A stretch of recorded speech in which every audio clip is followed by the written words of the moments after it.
একটা মেয়েকে পড়াই, নাম মায়া। মায়া ক্লাস 2 থেকে পড়ে আমার কাছে।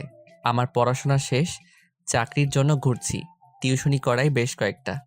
আমার পড়ানো মায়ার বাবা মায়ের ভীষণ পছন্দ, তাই তারা আমাকে ছাড়তেই চায় না। আমি টিউশনি করাই শখের বশে। বাবা আমার কোটিপতি, তাতে আমার কিছু আসে যায় না। আমি নিজের উপার্জন করা টাকায় নিজের খরচ চালাই। বাবার টাকাতে ফুটানি করা আমার একদম পছন্দ না। আমি সাধারণভাবে চলাফেরা করতে ভালোবাসি। আমার বাবা যে এত ধনী সেটা আমার কলেজের কেউ জানে না, এমনকি আমার বন্ধু বান্ধবও না। সবাই জানে আমি একটা মধ্যবিত্ত পরিবারের ছেলে। আমি মায়াকে যেই রুমে পড়াই সেই রুমের পাশে পাশের বিল্ডিংয়ের ফ্ল্যাটের বেলকনি দেখা যায়। একদিন মায়াকে পড়াচ্ছি, হঠাৎ ওই বেলকনিতে একটা মেয়ে এসে দাঁড়ালো। এতদিন মায়াকে পড়াই, আগে কখনো দেখিনি মেয়েটাকে। মেয়েটা শ্যামবর্ণ, দেখতে যেমন সুন্দরী তেমনি মায়াবী, দেখলে যেন চোখ ফেরানো যায় না। প্রথম দিন দেখেই মেয়েটাকে ভীষণ ভালো লেগে গিয়েছিল। এরপর থেকে মায়াকে রেগুলার পড়াতে আসতাম, শুধুমাত্র ওই মেয়েটাকে একটাবার দেখার জন্য। আগে সপ্তাহে একদিন হলেও কামাই যেত, এখন আর যায় না। আমি শত কাজ থাকলেও মায়াকে পড়াতে আসি। আমি একদিন মায়াকে পড়াতে পড়াতে দেখলাম সেই মেয়েটা বেলকনিতে দাঁড়িয়ে আছে। আমি মায়াকে বললাম, আচ্ছা মায়া, ওই মেয়েটাকে চিনো তুমি? কোন মেয়েটা স্যার? আমি মায়াকে বেলকনির দিকে আঙুল দিয়ে ইশারা করে দেখালাম, ওই যে বেলকনিতে দাঁড়িয়ে আছে ওই মেয়েটাকে। হ্যাঁ, চিনি তো। নাম কি মেয়েটার? ওর নাম তো সেজুতি। সেজুতি? বাহ, খুব সুন্দর নাম। এরপর একদিন মায়াকে পড়াতে এসে দেখি মায়া বেলকনিতে দাঁড়িয়ে সেজুতির সাথে কথা বলছে। আমি গেলাম বেলকনিতে। এই সুযোগে যদি সেজুতির সাথে একটু কথা বলতে পারি। এগিয়ে গেলাম মায়ার কাছে। মায়া, কি করছো? এই তো কথা বলছিলাম সেজুতি আপুর সাথে। সেজুতি আপু, এই দেখো, এটা আমার টিচার সৌরভ ভাইয়া। আর সৌরভ ভাইয়া, এটা সেজুতি আপু। আসসালামু আলাইকুম। ওয়ালাইকুম আসসালাম। আচ্ছা মায়া, তোমার স্যার এসছে, তুমি পড়ো, আবার পরে কথা হবে, বাই। কথাটা বলে সেজুতি আমার দিকে তাকিয়ে একটা মুচকি হাসি দিয়ে চলে গেল। আমিও হা করে তাকিয়ে রইলাম সেজুতির দিকে। ও স্যার, স্যার পড়াবেন না? আমার হাত ধরে নাড়া দিতে দিতে বলল মায়া, হ্যাঁ হ্যাঁ চলো। এরপর মাঝে মাঝে সেজুতি বেলকনিতে আসতো, আর আমি ওকে দেখতাম লুকিয়ে লুকিয়ে। কিছুদিন পর আমি খেয়াল করলাম সেজুতিও আমাকে দেখছে আর মুচকি মুচকি হাসছে। মনে হয় সেজুতিও আমাকে পছন্দ করতে শুরু করেছে। না, এভাবে আর পারছি না। মনে হয় ভালোবেসে ফেলেছি সেজুতিকে আমি। এবার সেজুতির সাথে দেখা হলে সাহস করে ওর কাছে ওর ফোন নম্বরটা চাইবো। যা হবার হবে। সেদিন পড়াতে গেছি আর বারবার বেলকনির দিকে তাকাচ্ছি, কখন সেজুতি আসবে আর কখন ওর সাথে কথা বলবো। কিন্তু না, আজ আর সেজুতি আসলো না। মনটা খারাপ হয়ে গেল ভীষণ। মায়াকে পড়িয়ে চলে আসছি, সাথে সাথে মায়া আমার হাতটা টেনে ধরলো। স্যার, স্যার, আপনি কিছুদিন আগে আমাকে যে দুটো ফুলের চারা উপহার দিয়েছিলেন, সেই গাছে অনেক ফুল ফুটেছে। চলুন দেখবেন, চলুন চলুন। না মায়ামু, আজ না, অন্য একদিন দেখবো। আজ ভালো লাগছে না। আজ সেজুতিকে দেখিনি, কিছু ভালো লাগছে না। চলুন না স্যার, প্লিজ প্লিজ প্লিজ। যাও না সৌরভ, মায়া যখন এত করে বলছে একবার দেখে এসো। মায়া কিন্তু খুব যত্ন করে গাছগুলো রোজ 2বার করে পানি দেয় গাছগুলোতে। কি আর করব, বাধ্য হয়ে বললাম ঠিক আছে চলো মায়া। ছাদে গিয়ে মায়া আমাকে গাছগুলো ঘুরে ঘুরে দেখাচ্ছে। ঠিক তখন কেউ মায়ের নাম ধরে ডাক দিল। সামনে তাকিয়ে দেখলাম সেজুতি ওপাশের ছাদে দাঁড়িয়ে আছে। ওকে দেখে এত ভালো লাগছিল বলে বোঝাতে পারবো না। মায়া আমার হাতটা টানতে টানতে নিয়ে গেল ওই ছাদের কাছে। কেমন আছো মায়া? খুব ভালো আছি। তুমি কেমন আছো আপু? হ্যাঁ, আমিও ভালো আছি। এই যে, আপনি কেমন আছেন? জি, আমাকে বলছেন? জি হ্যাঁ, আপনাকেই বলছি। জি, ভালো আছি। আপনি? জি ভালো। আপনার সাথে কি 5 মিনিট কথা বলা যাবে? হ্যাঁ অবশ্যই। বলছি, আপনার ফোন নাম্বারটা কি পেতে পারি? হ্যাঁ অবশ্যই। এমনটা হবে আমি কল্পনাও করিনি। মেঘনা চাইতে বৃষ্টি। আমি সেজুতিকে আমার ফোন নম্বরটা দিলাম। ধন্যবাদ। আসলে আপনার সাথে একটু কথা ছিল। তো বলুন না। না, আসলে এখন একটু বিজি আছি। আমি রাতে কল দিই আপনাকে। রাতে ফ্রি আছেন তো? না? হ্যাঁ, তোমার জন্য আমি সবসময় ফ্রি। কি বললেন? না না, কি বলবো, বললাম যে হ্যাঁ রাতে ফ্রি থাকবো, সমস্যা নেই, কল দিয়েন। আচ্ছা ঠিক আছে, কল দিব সময় করে। আসছি তাহলে এখন আমি। বাই। By Maya. বাই আপু। আমি বাড়ি ফিরে খুশিতে লাফাতে লাগলাম। না চাইতেই এত কিছু পেয়ে যাব কখনো ভাবিনি। সে জুতিও মনে হয় পছন্দ করে আমাকে। সারা রাত অপেক্ষা করলাম সে জুতির কলের জন্য, কিন্তু না, সে জুতির কোনো কল আসলো না। সে জুতির ফোন নম্বরটাও আমি জানি না। জানলে না হয় আমি লজ্জার মাথা খেয়ে কল দিতাম ওকে। বারবার ফোন বেজে উঠছে। আমি ভাবছি এই বুঝি সে জুতি কল দিল, এই বুঝি কল দিল। বারবারই অন্য কেউ কল দিয়েছে দেখে মনটা খারাপ হয়ে যায়। অপেক্ষা করতে করতে একটা সময় ঘুমিয়ে পড়লাম আমি। সকাল হতেই ফোনটা হাতে নিয়ে দেখলাম সে যদি কল দিয়েছিল কিনা। দেখলাম না, সে যদি কোনো কল দেয়নি। পরের দিন শুক্রবার, আজ তো পড়াতে যেতে পারবো না, কি করে যোগাযোগ করব এখন সেজুতির সাথে? কি করে বিকালে হাঁটতে হাঁটতে গেলাম মায়াদের বাসার সামনে। দেখি একটু যদি দেখা মেলে তার। মায়াদের বাসার সামনে পায়চারি করছি প্রায় আধা ঘন্টা যাবৎ। হঠাৎ ঝুমঝুম করে বৃষ্টি নামলো। আশেপাশে দাঁড়ানোর কোনো জায়গাই নেই। আমি দৌড়ে চলে আসতে যাব, ঠিক তখনই দেখলাম সেজুতি সামনের বেলকনিতে এসে বাইরে হাত দাঁড়িয়ে বৃষ্টির পানি স্পর্শ করছে। ইস, যদি আমি ওই বৃষ্টি হতাম, তবুও তো সেজুতি একটু ছুঁয়ে দেখতো আমাকে। আমি সেজুতিকে দেখতে দেখতে পেছনের বড় ড্রেনের পাশে এসে দাঁড়ালাম। আর ওই দিন থেকে সেজুতি জোরে জোরে বলে উঠল। আরে আরে, সাবধানে সাবধানে পড়ে যাবেন তো। সেজুতি কথাটা বলা মাত্রই আমি একদম পা পিছলে পড়ে গেলাম ড্রেনের ভেতরে। পড়ে গিয়ে কিছুটা হাবুডুবু খেলাম। তারপর কিছু লোক এসে আমাকে টেনে তুললো। সাথে সাথে কেউ একজন পাশে থেকে বলে উঠল। আরে স্যার, আপনি? তাকে দেখলাম মায়া চোখ বড় বড় করে দাঁড়িয়ে আছে আমার সামনে, মুখে হাত দিয়ে। আর সে যদিও। আরে আপনি পড়লেন কি করে? বললাম সাবধানে, তবুও পড়ে গেলেন। নিন এবার উঠুন। কোথায়? আমার পিছে পিছে আসুন। কোথায়? আরে আগে আসুন তো, এত কথা বলেন কেন? আমি সেজুতির পিছে পিছে গেলাম। দেখলাম সেজুতি ওদের গাড়ি ধোবার জল মোটরের পাইপ টেনে নিয়ে আসছে আমার দিকে। আরে আরে, এটা কি হবে? কথাটা বলা মাত্রই সেজুতি পাইপটা আমার দিলে দিয়ে পানি ছেড়ে দিল। আরে আরে, করছেনটা কি? আরে থামুন, ঠান্ডা লেগে যাবে তো আমার। আরে কিছু হবে না। এই অবস্থায় বাড়ি গেলে আপনাকে ভূত ভেবে ভয় পাবে। পাবে না, আমার ঠান্ডার সমস্যা আছে। এমনভাবে পানি দিলে সর্দি লেগে যাবে তো। কথাটা বলে আমি সেজুতির হাত থেকে পাইপটা কেড়ে নিলাম, আর তাতে সেজুতিও ভিজে গেল। আমরা দুজনেই ভিজে একদম যাচ্ছে তাই অবস্থা। আর মায়া পাশে দাঁড়িয়ে দাঁড়িয়ে হাসছে। সেজুতি ভেজা শরীরে আমার দিকে তাকাতে পারছিল না।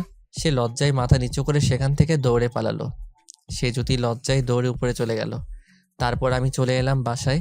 ইস, ছুটির দিনে ছাত্রীর বাড়ির সামনে কি একটা অবস্থা। পরের দিন এতটা জ্বর আসলো, বিছানা থেকে উঠতেই পারছি না। তবুও মায়াকে পড়াতে গেলাম শুধুমাত্র সেজুতিকে একবার দেখার জন্য। গিয়ে দেখি সেজুতি মায়াদের ড্রয়িং রুমে বসে কথা বলছে মায়ার মায়ের সাথে। আমি ভেতরে ঢোকা মাত্রই সেজুতি আমাকে দেখে হাসতে লাগলো মিসমিস করে, সাথে মায়ার মাও। আমি লজ্জায় মাথা উঁচু করতে পারছি না। মায়াকে পড়ানো শেষে চলে আসছি। ঠিক তখনই সেজুতিদের বেলকনির দিকে তাকিয়ে দেখি সেজুতি তাদের বেলকনিতে দাঁড়িয়ে আছে। আমাকে দেখছে ও দাঁড়িয়ে দাঁড়িয়ে। ওকে কি জিজ্ঞাসা করব? কেন কাল কল করবে বলে করলো না? জিজ্ঞাসা করাটা কি ঠিক হবে? না থাক। সেদিন রাতে আমি শুয়ে আছি, ঠিক তখনই একটা আননোন নাম্বার থেকে কল আসলো। হ্যালো, আসসালামু আলাইকুম। কে? ওয়ালাইকুম আসসালাম। জি আমি বলছি। আমি কে? আমি সেজুতি। সেজুতি, তুমি কেমন আছো? জানো কাল সারা রাত তোমার কলের অপেক্ষায় ছিলাম। ও সরি, আপনাকে তুমি বলে ফেললাম, সরি। It's okay. কাল একবার দেখা করতে পারবেন আমার সাথে? আপনার সাথে কিছু কথা ছিল। হ্যাঁ অবশ্যই, বলুন কোথায় দেখা করতে চান। ঠিক আছে, আমি ঠিকানা আপনাকে মেসেজ করে পাঠিয়ে দিচ্ছি। কাল বিকেল 5টার সময় চলে আসবেন।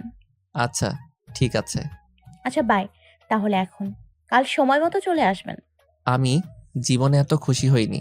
কাল মনে হয় সেজুতি ওর মনের কথা বলবে আমাকে, আমিও বলবো আমি খুব ভালোবাসি সেজুতি তোমাকে। ইস, ভাবলেই কেমন হচ্ছে মনের ভেতরে। কিছুক্ষণ পর সেজুতি একটা রেস্টুরেন্টের ঠিকানা মেসেজ করে দিল। আজ রাতে আর আমার ঘুম হবে না। পরের দিন উঠে ফ্রেশ হয়ে মায়াকে পড়াতে গেলাম আজ সকালে, কারণ বিকালে সেজুতির সাথে দেখা করতে হবে। আজ আর মায়াকে পড়ানোর সময় সেজুতিকে দেখলাম না। মায়াকে পড়ানো শেষ করে বাড়ি এসে তাড়াতাড়ি খাওয়া দাওয়া শেষ করে একটু শুইলাম। সেজুতির কথা ভাবতে ভাবতে কখন যে ঘুমিয়ে পড়লাম বুঝতেই পারিনি। হঠাৎ একটা শব্দে ঘুম ভেঙে গেল। ঘড়ির দিকে তাকিয়ে দেখলাম 4:50 বাজে। ও শিট, এখন কি হবে? 10 মিনিট আমি রেডি হব কখন? আর পৌঁছাবো কখন? তাড়াতাড়ি কোনো রকম রেডি হয়ে বের হলাম। কেবল নিচে নেমে বের হলাম, ঠিক তখনই বাবা পেছন থেকে ডাক দিল। দাঁড়াও সৌরভ, তোমার সাথে কিছু কথা ছিল। জি বলুন তাড়াতাড়ি, আমার হাতে বেশি সময় নেই। সৌরভ, তোমাকে আর কতদিন বলবো এভাবে বাইরে চলাফেরা করবে না? তোমার জন্য আমি একটা বাইক, দুটা গাড়ি কিনে রেখেছি, তুমি কোনোটাই ব্যবহার করো না।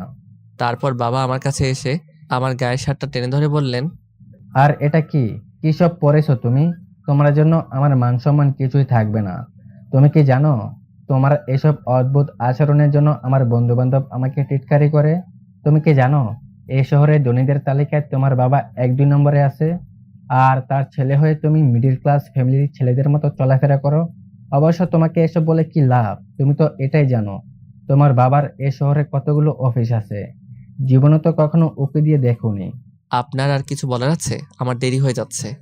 কেমন রাজকার্য করতে যাচ্ছ যে বাবার কথা শোনার সময় নেই? বাবা যেখানে যাও, যাবার সময় গাড়ি নিয়ে বের হবে। আপনার ওই পাপের টাকার কোনো জিনিস আমার চাই না, ওগুলো আপনি আপনার কাছে রাখুন। কি বললে তুমি? এই কোথায় যাচ্ছ? দাঁড়াও বলছি, দাঁড়াও। বেয়াদব ছেলে একটা, বাবার মুখে মুখে তর্ক করো। ইস, অনেকটা দেরি হয়ে গেল। 3:15 বেজে গেছে। সে যদি মনে হয় আমার জন্য অপেক্ষা করছে। আমি পৌঁছে দেখি সে যদি দাঁড়িয়ে আছে, কালো কালারের একটা শাড়ি পরেছে ও আজ, চুলগুলো খোলা। কি যে সুন্দর লাগছে ওকে বলে বোঝাতে পারবো না। হাই সেজুতি, সরি আসতে একটু দেরি হয়ে গেল। ঠিক আছে, সমস্যা নেই। আমিও কেবল এসে দাঁড়ালাম, ভেতরে চলুন। হ্যাঁ চলো। আমরা ভেতরে গিয়ে বসলাম। মায়ের আম্মুর মুখে শুনলাম, আপনি নাকি খুব ভালো পড়েন। ওই আর কি। জানি আমি। এবার আসল কথায় আসা যাক, যেটা বলার জন্য আপনাকে এখানে ডেকেছি। জি বলো, মানে বলুন। ক্লাস 5-এর একটা মেয়েকে পড়াতে পারবেন? কোথায় পড়াতে যেতে হবে? অবশ্যই আমাদের বাসায়। হ্যাঁ অবশ্যই পারবো, বলুন কখন পড়াতে যেতে হবে। মায়াকে পড়ানোর পর যাবেন পড়াতে। পাশাপাশি বাসা তো, আপনার ভালো হবে। হ্যাঁ তা ঠিক। একটা কথা বলি, হ্যাঁ বলুন। আপনি এই কথা বলার জন্য ডেকেছিলেন আমাকে এখানে? হ্যাঁ, কেন? সত্যি এটা বলার জন্যই ডেকেছিলেন? আরে হ্যাঁ।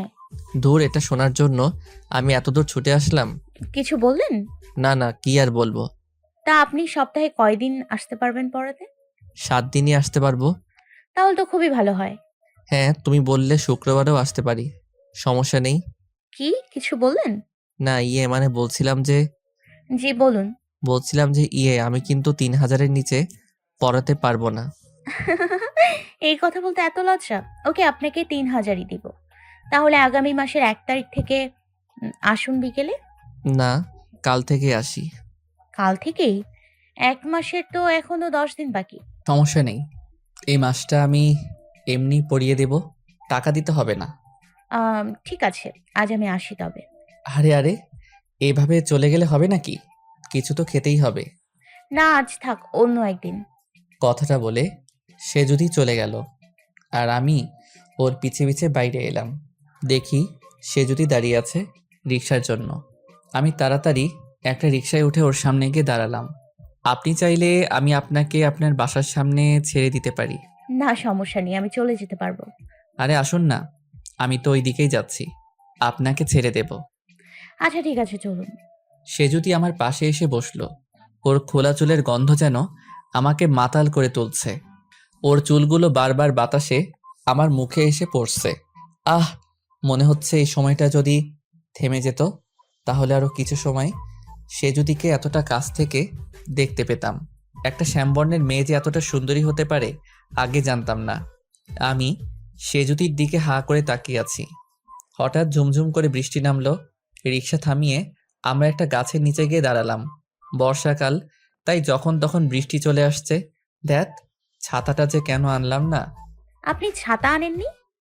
না মানে মনে ছিল না। কি আর করবেন, ভিজুন এখন দাঁড়িয়ে দাঁড়িয়ে। দুজন কাকভেজা হয়ে বাড়ি ফিরলাম। পরের দিন মায়াকে একটু তাড়াতাড়ি পড়াতে গেলাম। মায়াকে পড়ানো শেষ করে সেজুদিদের বাসায় গেলাম। গিয়ে দরজায় নক করলাম। দরজা খুলে দিল ছোট্ট একটা মেয়ে, দেখতে ভীষণ কিউট। দরজা খুলে মেয়েটা বলল, কে আপনি? সেজুদি আছে? হ্যাঁ আছি তো, ভেতরে আসুন। মেয়েটা এত কিউট করে কথা বলে শুনতে ইচ্ছা করছে। আপনি বসুন, আমি সেজুদিকে ডেকে দিচ্ছি। আমি ঘুরে ঘুরে সেজুতির বাসাটা দেখতে লাগলাম। সারা বাড়িতে সেজুতি আর ওই মেয়েটার ছবি। মনে হয় মেয়েটা সেজুতির ছোট বোন। মেয়েটা ভেতরে গিয়ে সেজুতিকে ডেকে আনলো। এটা শুনছেন? হ্যাঁ, মানে আপনি আসছিলেন না, তাই একটু বাসাটা ঘুরে ঘুরে দেখছিলাম। কেমন আছেন? জি ভালো, আপনি? জি, আমিও ভালো আছি। হঠাৎ মেয়েটা বলে উঠল। আম্মু, এটা কি আমার নতুন টিচার? আর সেজুতি বলল, হ্যাঁ মা, এটা তোমার নতুন টিচার। ও আপনাকে তো বলাই হয়নি। এটা আমার মেয়ে অনু। একেই পড়ানোর কথা বলেছিলাম আপনাকে। আমি তো সেজুতির কথা শুনে এক হাত মাটির নিচে পুঁতে গেলাম। মেয়ে মানে?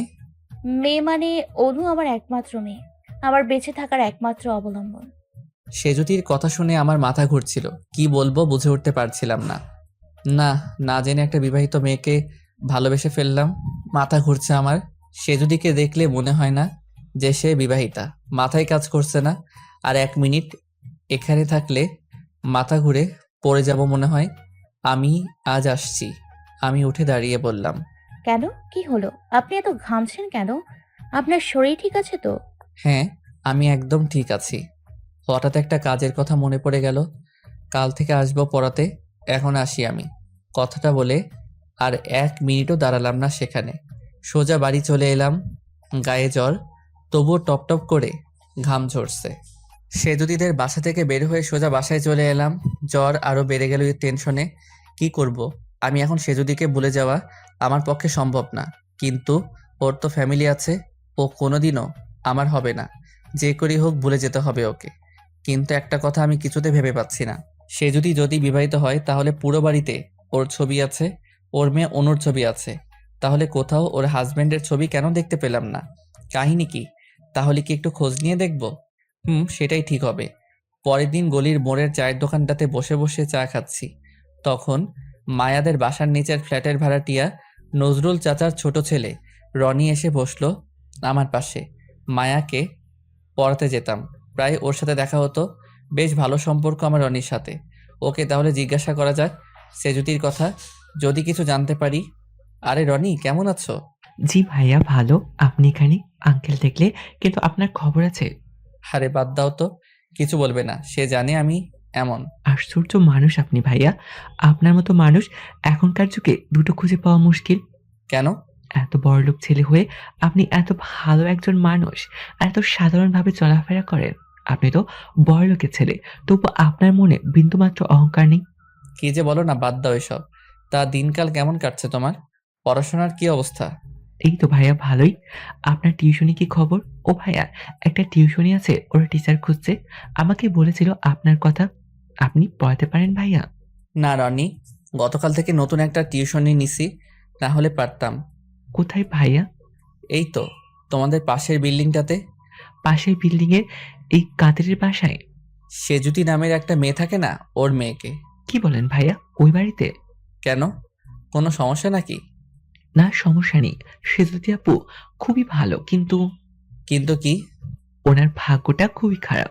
ভালোবেসে বিয়ে করছিল, বিয়ের 2 মাস পরে ওনার হাজবেন্ড মারা যায় রোড অ্যাক্সিডেন্টে। তার কিছুদিন পরে উনি জানতে পারেন উনি প্রেগনেন্ট। শ্বশুর বাড়ির লোক ওনাকে অপয় বলে বাড়ি থেকে বের করে দিয়েছিল। ওই বাড়িতে উনি একা থাকেন নাকি?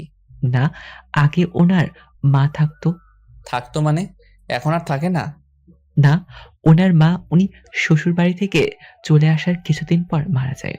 মেয়ের এই অবস্থা থেকে উনি সহ্য করতে পারেননি, কারণ সেজুতি আপুর বাবাও একইভাবে রোড অ্যাক্সিডেন্টে মারা গিয়েছিল। তা পরে আর বিয়ে করেননি সেজুতি? না, সবাই অনেক বলেছিল, কিন্তু উনি একেবারে না করে দিয়েছিল। আর ওনার রিলেটিভ বলতে ওনার বড় চাচা আছেন, তিনি তার ফ্যামিলি নিয়ে দেশের বাইরে থাকেন। বছরে একবারও সেজুতি আপুর খোঁজ নেয় না ওরা। আসলে কি জানেন ভাইয়া, ভালো মানুষের কপালটাই খারাপ হয়। আমি যদি বড় হতাম তাহলে আমি সেজুতি আপুকে বিয়ে করে নিতাম। ওনার মতো এমন মেয়ে খুঁজেও পাওয়া যায় না এখনকার সময়। না রনি, ভাগ্য আমাদের নিজেদেরকেই তৈরি করে নিতে হয়, জানো সেটা? কথাটা বলে আমি উঠে চলে এলাম। একটা আশার আলো দেখতে পাচ্ছি। আমি সেজুতিকে একটা নতুন জীবন দিতে চাই। সৌরভ ভাইয়া, কি হলো? কোথায় যাচ্ছেন? চাটা তো শেষ করেন। এখন চা খাওয়ার সময় নেই, তুমি খাও। হা হা হা। এবার আমার একটাই কাজ, যেভাবেই হোক সেজুতিকে নিজের করা। ওকে আমার মনের কথাটা খুলে বলতে হবে। তার জন্য ওর মেয়ে অনুর মন জয় করতে হবে আমাকে। আর তার জন্য ওকে পড়াতে যেতে হবে। যাব আমি পড়াতে। এখন তোমার একমাত্র টার্গেট হলো অনু। অনুকে পড়াতে গেলাম পরের দিন। কলিং বেল বাজাতেই অনু এসে দরজা খুলে দিল। কেমন আছো অনু মামনি? আম্মু, আম্মু দেখো কে এসেছে। আম্মু দেখো, সৌরভ এসেছে। অনু কথাটা বলতে বলতে সেজুদিকে টেনে আনলো ভেতর থেকে। আরে আপনি কেমন আছেন? কালোভাবে হঠাৎ করে চলে গেলেন, আমি তো ভয় পেয়ে গিয়েছিলাম। আপনি আবার ফোন করে না বলেন যে আপনি অনুকে পড়াতে পারবেন না। আরে না না, তেমন কোনো ব্যাপার না। আসলে কাল একটা কাজের কথা মনে পড়ে গিয়েছিল, তাই চলে গিয়েছিলাম। আচ্ছা সৌরভ, তুমি কি তাহলে আজ থেকে নতুন টিচার? সৌরভ, অনু মামনি, সৌরভ তোমার অনেক বড়, তাই উনাকে নাম ধরে নয়, ভাইয়া বলে ডাকবে। ওকে? আচ্ছা ঠিক আছে, তাহলে আমি ওকে সৌরভ ভাইয়া বলে ডাকবো, ওকে? পাকা বুড়ি একটা, অনেক পাকামো হয়েছে। এবার পড়তে যাও তোমার সৌরভ ভাইয়ার সাথে। সে যদি কথাটা বলা মাত্র অনু আমার হাতটা ধরে ওর পড়ার রুমে নিয়ে গেল। এই দেখো সৌরভ, এটা আমার রুম। সরি, সৌরভ ভাইয়া। তোমার রুমটা খুব কিউট, একদম তোমার মতো। চলো এবার তবে পড়া শুরু করা যাক। চলো। আচ্ছা অনু, তোমার বাবা তোমাদের সাথে থাকে না? অনু মাথাটা নিচু করে বলল। আমার তো বাবা নেই, মা বলে বাবাই ওই আকাশের তারা হয়ে গেছে। আচ্ছা বাদ দাও ওসব কথা। এখন বলো কোন সাবজেক্টটা তোমার পড়তে সব থেকে বেশি ভালো লাগে? আমার তো পড়তেই ভালো লাগে না। এমন বললে কি হবে? তোমাকে তো অনেক বড় হতে হবে। লেখাপড়া না করলে বড় হবে কিভাবে? জানো তো, আম্মু বলেছে পড়াশোনা না করলে বিয়ে দিয়ে দেবে। তুমি বরং আমার জন্য একটা ছেলে দেখো সৌরভ, পড়াশোনা আমাকে দিয়ে হবে না। রান্না করতে পারবে তো? কাপড় কাচতে পারবে? এত এত থালা বাসন মাজতে হয়, পারবে তো? কি, বিয়ে করলে বুঝি এসব করতে হয়? শুধু এসব না, আরো অনেক কাজ করতে হয়। এসব না পড়লে তোমাকে খুব মারবে তোমার বর। তাহলে বরং থাক, আমি বরং পড়াশোনাটাই করি। এভাবে অনুর সাথে ধীরে ধীরে আমার খুব ভালো সম্পর্ক হয়ে গেল, একদম বন্ধুর মতো। অনুকে পড়ানোর সময় আমি সেজুতিকে লুকিয়ে লুকিয়ে দেখতাম। মনে হতো ওকে এখনই মনের কথাটা বলে ফেলি, কিন্তু পারতাম না, সাহস হতো না বলার। একদিন অনুর স্কুলের সামনে দিয়ে যাচ্ছি, দেখি অনু দাঁড়িয়ে আছে স্কুলের গেটের কাছে। ও আমাকে দেখে ডাক দিল। সৌরভ ভাইয়া, এই সৌরভ ভাইয়া, এই যে এদিকে এসো। কি ব্যাপার অনু, এখানে এই রোদে এভাবে দাঁড়িয়ে আছো কেন? আজ একটু তাড়াতাড়ি ছুটি হয়ে গেছে। আম্মু তো জানে না, তাই আম্মু না আসা পর্যন্ত দাঁড়িয়ে থাকতে হবে। আমি তো একা যেতে পারবো না বাসায়, তাই। আমি তোমাকে পৌঁছে দিচ্ছি, চলো বাড়িতে। ঠিক আছে, যেতে পারি, যদি আমাকে অনেকগুলো আইসক্রিম কিনে দাও তবে। ঠিক আছে চলো। অনুকে আইসক্রিম কিনে দিলাম। ও খাওয়া শেষ করতেই ঝুমঝুম করে বৃষ্টি নামলো। আজও আমি ছাতা নিয়ে আসিনি। একটা দোকানে দাঁড়ালাম আমি আর অনু। বৃষ্টি শেষ হলো প্রায় 20 মিনিট পরে। সৌরভ ভাইয়া, অনেক দেরি হয়ে গেল, আম্মু বকা দিবে খুব। আরে কিছু বলবে না, আমি আছি তো। চলো। আমরা অনুদের বাসায় পৌঁছে কলিং বেল বাজানোর সাথে সাথে সেজুতি এসে দরজা খুলে সেজুতি অনুকে জড়িয়ে ধরে হাউমাউ করে কান্না শুরু করলো। কোথায় ছিলি মা তুই? কত খুঁজেছি তোকে আমি, জানিস? আমি তো ভেবেছিলাম তোকে আমি মনে হয় হারিয়েই ফেললাম। আসলে ওর কোনো দোষ নেই, আমি ওকে জোর করে নিয়ে গেছিলাম আইসক্রিম খাওয়াতে। আমি কথাটা বলার সাথে সাথে সে যদি উঠে আমাকে সপাটে একটা চড় মারলো। অনু না হয় অবুঝ, আপনি ওকে অবুঝ। ওকে নিয়ে গিয়েছেন ভালো কথা, একটা বারও কি আমাকে বলার প্রয়োজন মনে করেনি? আপনি জানেন আমার কতটা টেনশন হচ্ছিল। আম্মু, সৌরভকে বকো না, আমি ওকে বলেছিলাম। চুপ থাকো একদম, তুমি একটা কথাও বলবেন না। তুমি তুমি অতিরিক্ত বুঝতে শিখে গেছো। যাও নিজের রুমে যাও এক্ষুনি। কথাটা বলা মাত্র অনু মাথা নিচু করে চলে গেল। এতটুকু একটা মেয়েকে বকার কি দরকার ছিল?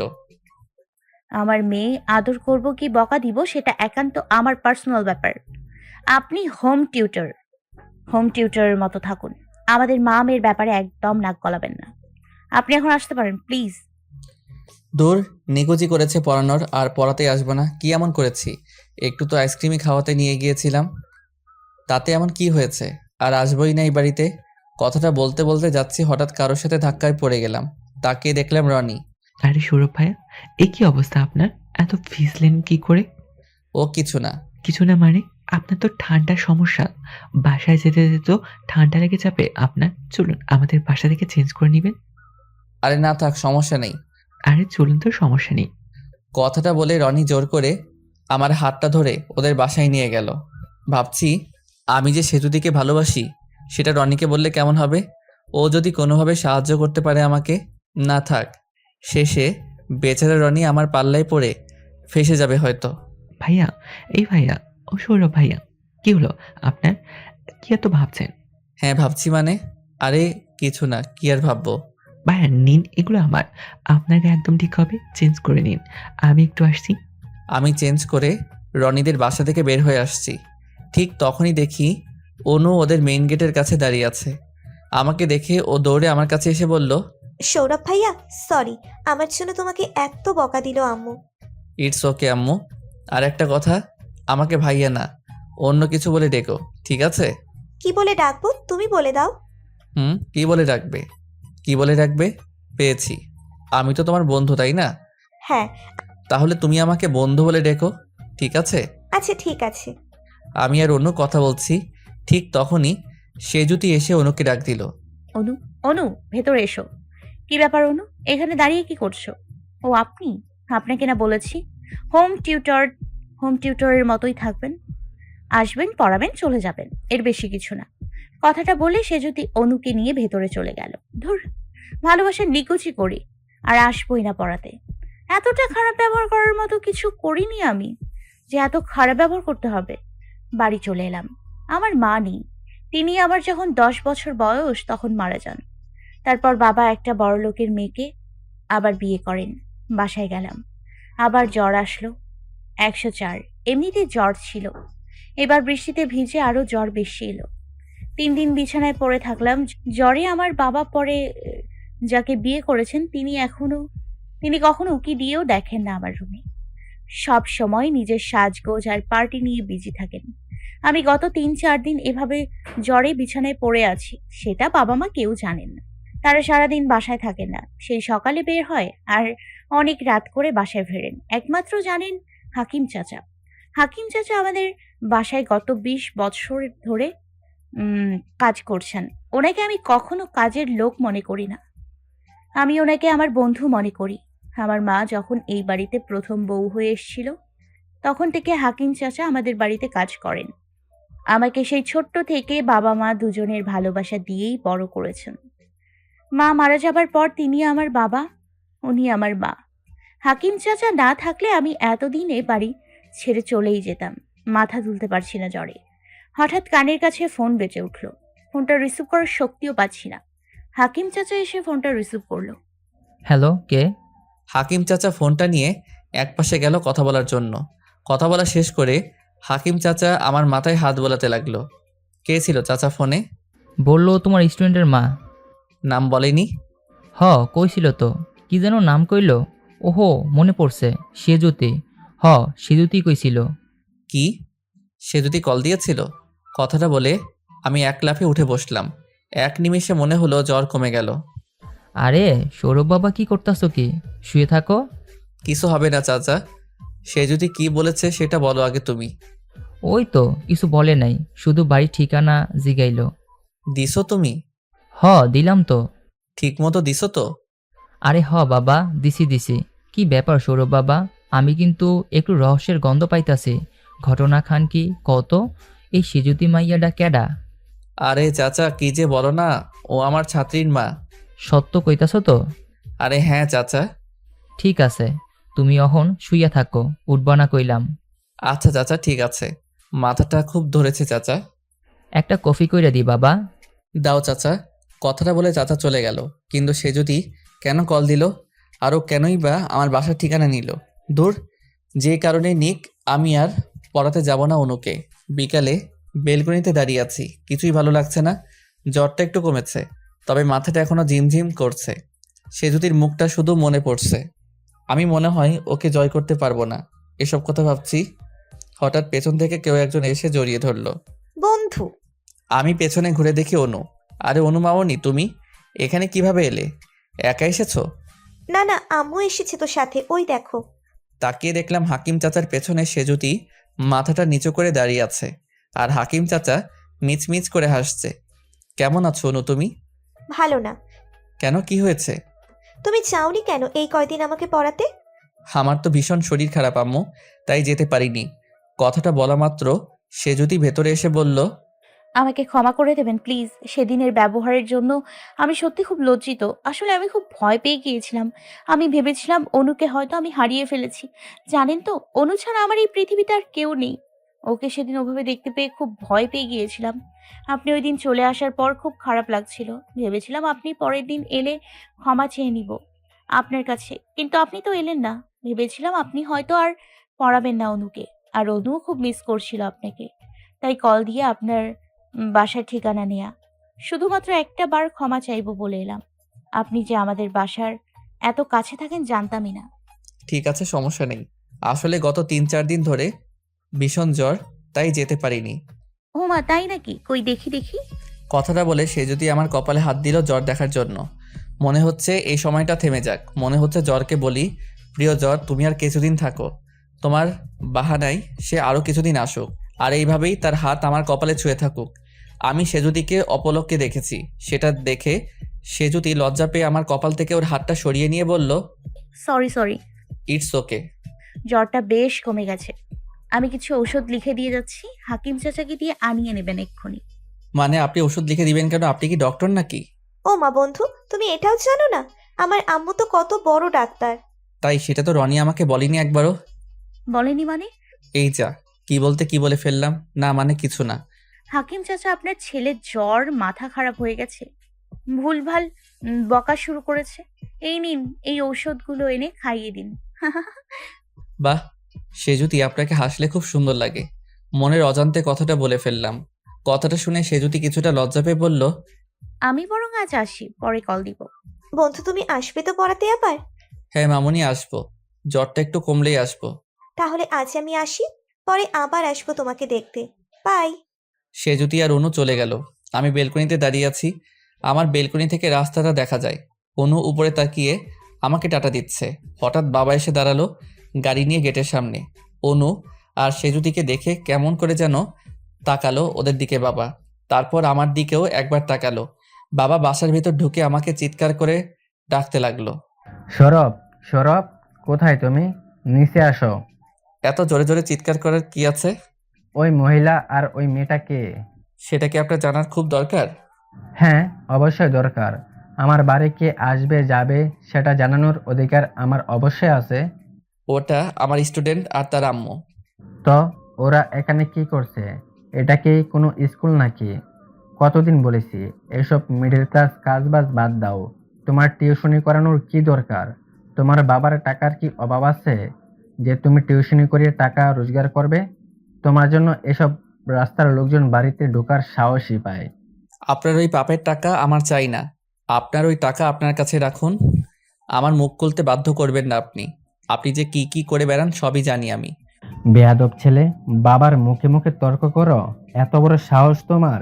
সবই ওই বুড়ো হাকিমের আশ করা। মুখ সামলে কথা বলুন। হাকিম চাচা আপনার চেয়ে বয়সে অনেক বড়। বড় মাই ফুট, 3 বেলা ভালো ভালো খাওয়ার আশায় এখানে পড়ে আছে। চেনা আছে আমার ওইসব ছোট লোকদের। চুপ করুন বলছি, নয়তো ভালো হবে না বলছি। চুপ করুন। কি করবে তুমি? কি করবে? কথাটা বলে বাবা আমার দিকে এগিয়ে এলো মারার জন্য, আর আমি বাবার হাতটা চেপে ধরলাম। সাথে সাথে দরজার দিকে তাকিয়ে দেখলাম সে যদি দাঁড়িয়ে আছে। সরি, আমি মনে হয় ভুল সময় চলে এসেছি। আসলে আমার ফোনটা রেখে গিয়েছিলাম এখানে। সে যদি মাথাটা নিচু করে কথাটা বলল।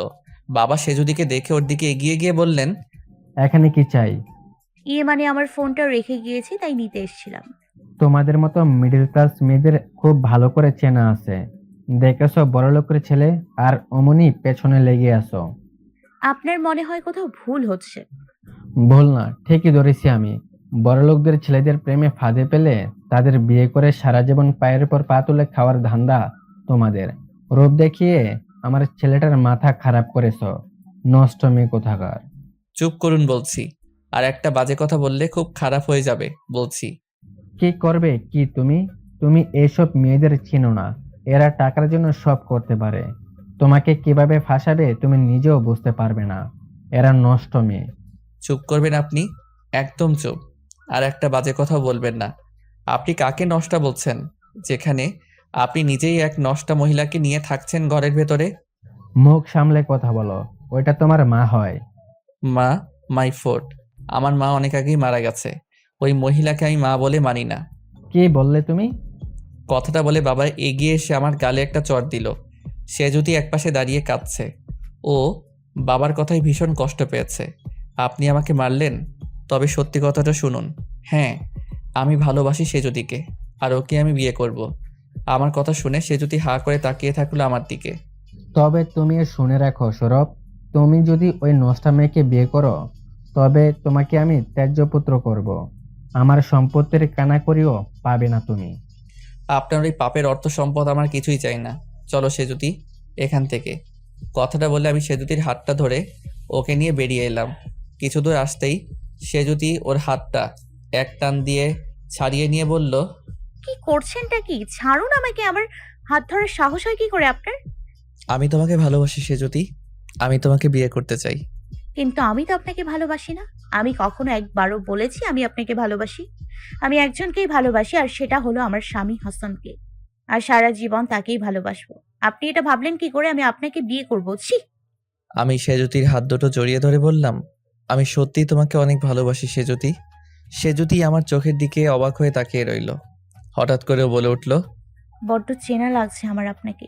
কথাটা বলে ও আমার চোখ দুটো ওর দুহাত দিয়ে ছুঁয়ে দিল। তারপর ও ঘোর ভেঙে কিছুটা দূরে সরে গিয়ে বলল, না না না, আমি ভুল ভাবছি। এটা কিছুতেই হতে পারে না। আপনি আর অনুকে পড়াতে আসবেন না। আমি চাই না আপনার মতো বড়লোকের ছেলে আমার মতো গরিবের বাড়িতে আসুক। কথাটা বলে সেজুতি চলে যাচ্ছে। ঠিক তখনই আমি সেন্সলেস হয়ে মাটিতে পড়ে গেলাম। তারপর যখন আমার সেন্স ফিরল, আমি দেখলাম আমি হসপিটালে, আর সেজুতি আর অনু আমার পাশে বসে আছে। আমি সাথে সাথে সেজুতির হাতটা ধরে বললাম, সেজুতি, আমি সত্যিই তোমাকে অনেক ভালোবাসি। এখন এসব বাদ দিন। আপনার এখন বিশ্রামের প্রয়োজন। তাহলে তুমি আমাকে কথা দাও, তুমি এখানেই থাকবে তো? হ্যাঁ ঠিক আছে, থাকবো। অনু মামুনি, তুমি এখানে থাকো। আমি একটু ডক্টর আঙ্কেলের সাথে কথা বলে আসি। ঠিক আছে আম্মু। ভেতরে আসতে পারি? হ্যাঁ হ্যাঁ আসুন, আপনার সাথে কিছু কথা ছিল। জি বলুন। মিস সেজুতি, আপনি সৌরভের কি হন? আমি আমি আমি সৌরভের খুব কাছের একজন। কেন ডক্টর? আর আপনি সৌরভের নাম কি করে জানলেন? আমি সৌরভের বাবার বন্ধু। সৌরভের অপারেশনগুলো তো সব আমিই করেছিলাম। অপারেশন? কিসের অপারেশন? এ মানে আপনি কিছুই জানেন না? এই যে বললেন আপনি সৌরভের খুব কাছের কেউ। হ্যাঁ মানে আমি তখন দেশের বাইরে ছিলাম, তাই সবটা জানি না। একটু খুলে বলবেন প্লিজ? আসলে একটা অ্যাক্সিডেন্ট, সৌরভের চোখ আর দুইটা কিডনি নষ্ট হয়ে গিয়েছিল। ও প্রায় মৃত্যু শয্যায় হয়ে গিয়েছিল। আল্লাহ ওকে মৃত্যুর পথ থেকে ফিরিয়ে নিয়ে এসেছে। ওর অপারেশনটা ছিল খুবই ক্রিটিক্যাল। ওর বাঁচার সম্ভাবনা ছিল খুব কম। ওই দিন একজন ডোনার তার চোখ দুটো দান না করলে সৌরভকে বাঁচানো আর কিডনিটা আমরা ম্যানেজ করেছিলাম অন্য হসপিটাল থেকে। তবে এত বছর পর সৌরভের ওই অপারেশনের কারণে মাঝে মাঝে এমন সমস্যা হয়। ও প্রায় এমন সেন্সলেস হয়ে পড়ে। এমন হয়েছে 2 দিন হয়ে গেছে, তবুও ওর সেন্স ফেরেনি। ওর এই সমস্যাটা অপারেশন পর থেকেই হয়। আমরা আজও খুঁজে বের করতে পারিনি কেন বারবার এভাবে সেন্সলেস হয়ে পড়ে। ওকে ওর বাবা প্রায় হসপিটালে ভর্তি করে। কি বলছেন কি এসব আপনি? আমার তো বিশ্বাসই হচ্ছে না। ওনাকে দেখলে মনেই হয় না ওনার শরীরে এমন ভয়ানক দুটো অপারেশন হয়েছিল কখনো। সেজুতি ডক্টরের কেবিন থেকে বের হয়ে গেল। আম্মু তুমি এসেছো? সেজুতি অনুকে জড়িয়ে ধরে আমার দিকে অবাক হয়ে তাকিয়ে আছে। কি হলো সেজুতি, এমনভাবে তাকিয়ে আছো যে? না কিছু না, এমনিতেই। সৌরভ, সৌরভ, কোথায় তুই বাবা? তাকিয়ে দেখলাম বাবা হাঁপাতে হাঁপাতে আমার দিকে আসছে। আমার কাছে এসে বাবা আমার মুখে হাত বোলাতে বোলাতে বললেন, খুব ভুল হয়ে গেছে বাবা। আমার তোর গায়ে হাত তোলা একদম উচিত হয়নি। ক্ষমা করে দে বাবা আমাকে। ক্ষমা যদি চাইতে হয় তবে আপনি সেজুতির কাছে চান, কারণ ও আজ আমাকে হসপিটালে না নিয়ে আসলে হয়তো আমি আর বেঁচে থাকতাম না। আমি লক্ষ্য করলাম আমি কথা বলছি, আর সেজুতি অবাক হয়ে তাকিয়ে আছে আমার দিকে। মনে হচ্ছে কতদিন দেখে না ও আমাকে। ঠিক আছে বাবা, আমি চাইবো ক্ষমা সেজুতির কাছে। সেজুতি, আমাকে ক্ষমা করে দিও প্লিজ। ছি ছি ছি, এ কি করছেন আপনি? আমার অনেক বড়। আপনি আমাকে বকতেই পারেন, এতে ক্ষমা চাওয়ার কিছু নেই। তুমি সত্যি খুব ভালো একটা মেয়ে। সেজুতি আবারও অবাক হয়ে তাকিয়ে রইল আমার দিকে। আমি বুঝতে পারছি না ও কেন এভাবে তাকিয়ে আছে। বাবা আমাকে বাড়িতে নিয়ে গেল। সে যদিও এসেছিল বাড়ির গেট পর্যন্ত। ও সারাটা রাস্তা আমাকে দেখছিল অবাক হয়ে। বাড়িতে যাবার সাথে সাথে আমার সৎ মা বাবাকে আর আমাকে একসাথে দেখে বললেন, অন্যের ছেলের জন্য এত দরদ কিসের? তাও যদি ছেলে আমাদের হতো। চুপ করো তুমি, কি সব ভুলভাল বকছ? অন্য ছেলে মানে? সৌরভ আমার আর শাহানার সন্তান। আমার সৎ মায়ের কথাটা শুনে আমি কিছুটা অবাক হয়ে গেলাম। আগে কখনো তিনি এই ধরনের কথা বলেননি। তিনি কখনো আমাকে নিয়ে মাথায় ঘামাননি। তবে আজ হঠাৎ এমন কথা কেন বললেন? বাবা আমাকে আমার রুমে নিয়ে শুইয়ে দিলেন। সাথে সাথে হাকিম চাচা এসে আমার পাশে বসলেন। বসে আমার মাথায় হাত বোলাতে লাগলেন। এখন কেমন লাগতাছে সৌরভ বাবা? তুমি এসেছো না? এখন অনেকটা ভালো লাগছে। কি যে কও না বাবা তুমি। হ্যাঁ চাচা, ঠিকই বলেছি। চাচা, আজ মাকে খুব মনে পড়ছে। আমার আর মায়ের একসাথে যে ছবিটা আছে ওইটা একটু এনে দেবে? একটু দেখতাম। ঠিক আছে, খাড়াও, আমি আনতাছি। ঠিক আছে, যাও। এই নাও সৌরভ বাবা, ছবির অ্যালবামটা নিয়ে আইলাম। খুব ভালো করেছো চাচা। খাড়াও, আমি একখান একখান কইরা দেখাইতাছি তোমাকে। আচ্ছা, দেখাও। দেখো। চাচা আমাকে এক এক করে ছবি দেখাতে লাগলো, কিন্তু হঠাৎ একটা ছবি দেখে আমি কিছুটা অবাক হলাম। হাকিম চাচা, 1 মিনিট। এই যে এই ছবিটা দেখো, এটা আমার কত বছর বয়সের ছবি হতে পারে বলো তো? এইটা হয়তো তোমার 6 থেকে 7 বছরের হইব। চাচা, এই ছবিটাতে একটা জিনিস লক্ষ্য করেছো? কি? এই ছবিটাতে আমার ঠোঁটের উপর একটা কাটা দাগ এতটা, আর চোখের নিচে একটা বড় তিল। আমি মানলাম বড় হওয়ার সাথে সাথে ঠোঁটের উপরের কাটা দাগটা মুছে গেছে, কিন্তু আমার চোখের নিচের এত বড় একটা তিল, সেটা তো আর মুছে যাবে না। সেটা বরঞ্চ দিন দিন আরো বড় হওয়ার কথা। সে তিলটা কোথায় গেল? ইয়ে মানে মানে ওই তোমার চোখের অপারেশন হয়েছিল না, ওর লাইগে মনে হয় ওইটা কাটা পড়ছিল। চাচা, বোকাদের মতো কথা বলো না। তিলটা চোখের অনেকটা নিচে, ওটা কেন কাটা পড়বে? ইয়ে সৌরভ বাবা, আমি আইতাছি, একটু বহো। তোমার আম্মাই চা দিতে কইছিল, এক্কেরে ভুইলা গেছি। কিন্তু চাচা, চাচা শুনো একটু। ও চাচা। আইতাছি এখনই। অদ্ভুত তো চাচা, মনে হলো আমাকে এড়িয়ে চলে গেল। বুঝলাম না ব্যাপারটা। আমার ছোটবেলার ছবিগুলো দেখলাম, সবগুলোতে আমার চোখের নিচের তিলটা স্পষ্ট দেখা যাচ্ছে। এমন একটা তিল কিভাবে মুছে যেতে পারে? হঠাৎ ফোনটা বেজে উঠল। আমি ফোনের শব্দে চমকে উঠলাম। হ্যালো, কে? বন্ধু কেমন আছো? অনু, তুমি? হ্যাঁ, আমি ভালো আছি। বন্ধু, আম্মু না খুব কান্না করছে, তুমি একটু আসবে প্লিজ প্লিজ। ঠিক আছে অনুমা, আমি একটু পরে আসছি। আমি উঠে ফ্রেশ হয়ে অনুদের বাসার উদ্দেশ্যে রওনা দিলাম। অনুদের বাসায় পৌঁছে দেখি অনু ওদের বেলকনিতে দাঁড়িয়ে আছে। আমাকে দেখে দৌড়ে নিচে চলে আসলো। তারপর ও আমার হাতটা টানতে টানতে ওদের বাড়িতে নিয়ে গেল। দেখো না বন্ধু, আম্মু সেই কখন থেকে রুমের দরজা বন্ধ করে আছে, খুলছেই না। ঠিক আছে, আমি দেখছি, দাঁড়াও। ওকে। সেজুতি, সেজুতি, দরজা খুলো। সেজুতি, শুনছো? সেজুতি, সেজুতি, তুমি যদি দরজা না খুলো তাহলে আমি কিন্তু দরজা ভেঙে ফেলবো। আমি কথাটা বলার সাথে সাথে সেজুতি দরজা খুলে দিল। আমি সেজুতির রুমে ঢুকে একদম অবাক। সারা ঘর ওর বিয়ের ছবি ছড়ানো। আমি এক এক করে সেজুতির বিয়ের ছবিগুলো দেখছিলাম। হঠাৎ মাথাটা কেমন ঘুরে উঠল, চোখে যেন অন্ধকার দেখতে শুরু করলাম। বসে পড়লাম বিছানার উপরে। আরে কি হলো আপনার? ঠিক আছেন তো আপনি? হ্যাঁ, আমি ঠিক আছি। দেখি আপনার হাতটা দেখি। আমি বাড়িয়ে দিলাম হাতটা সেজুতির দিকে। সেজুতি আমার হাতটা ধরে সাথে সাথে হাতটা ছেড়ে দিয়ে কিছুটা দূরে ছিটকে গেল। কি হলো সেজুতি? না মানে কিছু না। তাহলে এভাবে ছিটকে দূরে সরে গেলে কেন? তারপর সেজুতি আমার দিকে গভীরভাবে তাকিয়ে বলল, আপনি কে বলুন তো? আপনাকে আমার বড্ড পরিচিত লাগে। আপনার হাতটা ছুঁয়ে মনে হলো এই হাত আমি আগেও ছুঁয়েছি। আপনার চোখ দুটো আমার খুব চেনা চেনা লাগে। কথাটা বলে সেজুতি আমার দিকে অবাক হয়ে তাকিয়ে রইল। সেজুতি, তোমাকে একটা কথা বলবো? জি বলুন। আমি তোমাকে ভীষণ ভালোবাসি সেজুতি। আমি তোমাকে একটা নতুন জীবন দিতে চাই। আমি বিয়ে করতে চাই তোমাকে। প্লিজ, আমি শুধু একজনকেই ভালোবাসি, সেটা হলো আমার স্বামী হাসান। শুনেছেন আপনি? এখন আপনি আসতে পারেন। আমি চলে আসছি। ঠিক তখনই অনু পেছন থেকে আমার হাতটা টেনে ধরলো আর বলল, যেও না বন্ধু প্লিজ, আমি আড়াল থেকে সব শুনেছি। তুমি আম্মুকে ভালোবাসো তাই না? হ্যাঁ মামনি, কিন্তু তোমার আম্মু তো আমাকে একটু ভালোবাসে না। তুমি একদম চিন্তা করো না বন্ধু, আম্মুকে বোঝানোর দায়িত্ব আমার। আমি বললে আম্মু আমার কথা ফেলতেই পারবে না, তুমি দেখো। অনু, তুমি কি চাও আমি তোমার আম্মুকে বিয়ে করি? বাবা বলে ডাকবে তো আমাকে? বন্ধু, আমি আমার বাবাকে কখনো দেখিনি, তবে তুমি আমাকে যতটা ভালোবাসো আমার বাবা থাকলেও হয়তো আমাকে এভাবেই ভালোবাসতো।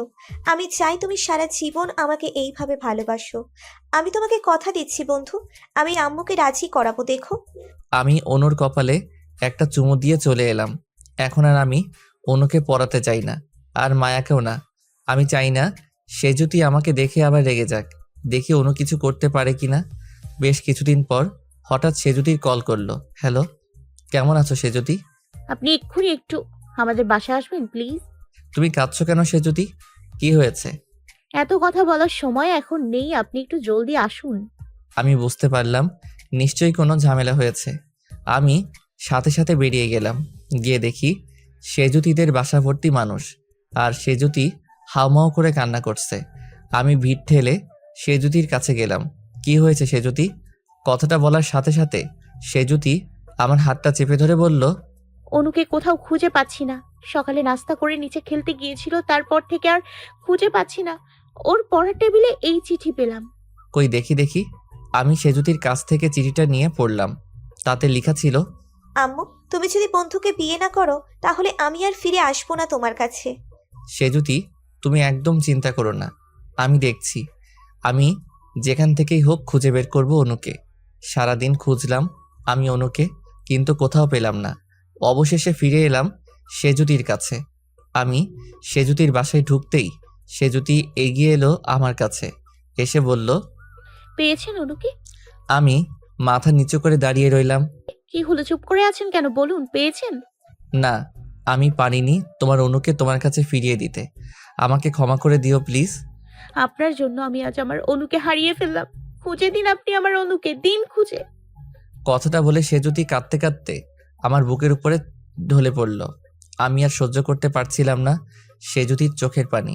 অনু বলেছিল ও আমার জন্য কিছু একটা করবে, কিন্তু ও এমন কিছু করবে সেটা আমি কল্পনাও করিনি। সেজুতি কাঁদতে কাঁদতে সেন্সলেস হয়ে পড়ল। আমি ওকে শুইয়ে দিয়ে মায়ার আম্মুকে সেজুতির পাশে রেখে গেলাম। আবার বেরোলাম অনুর খোঁজে।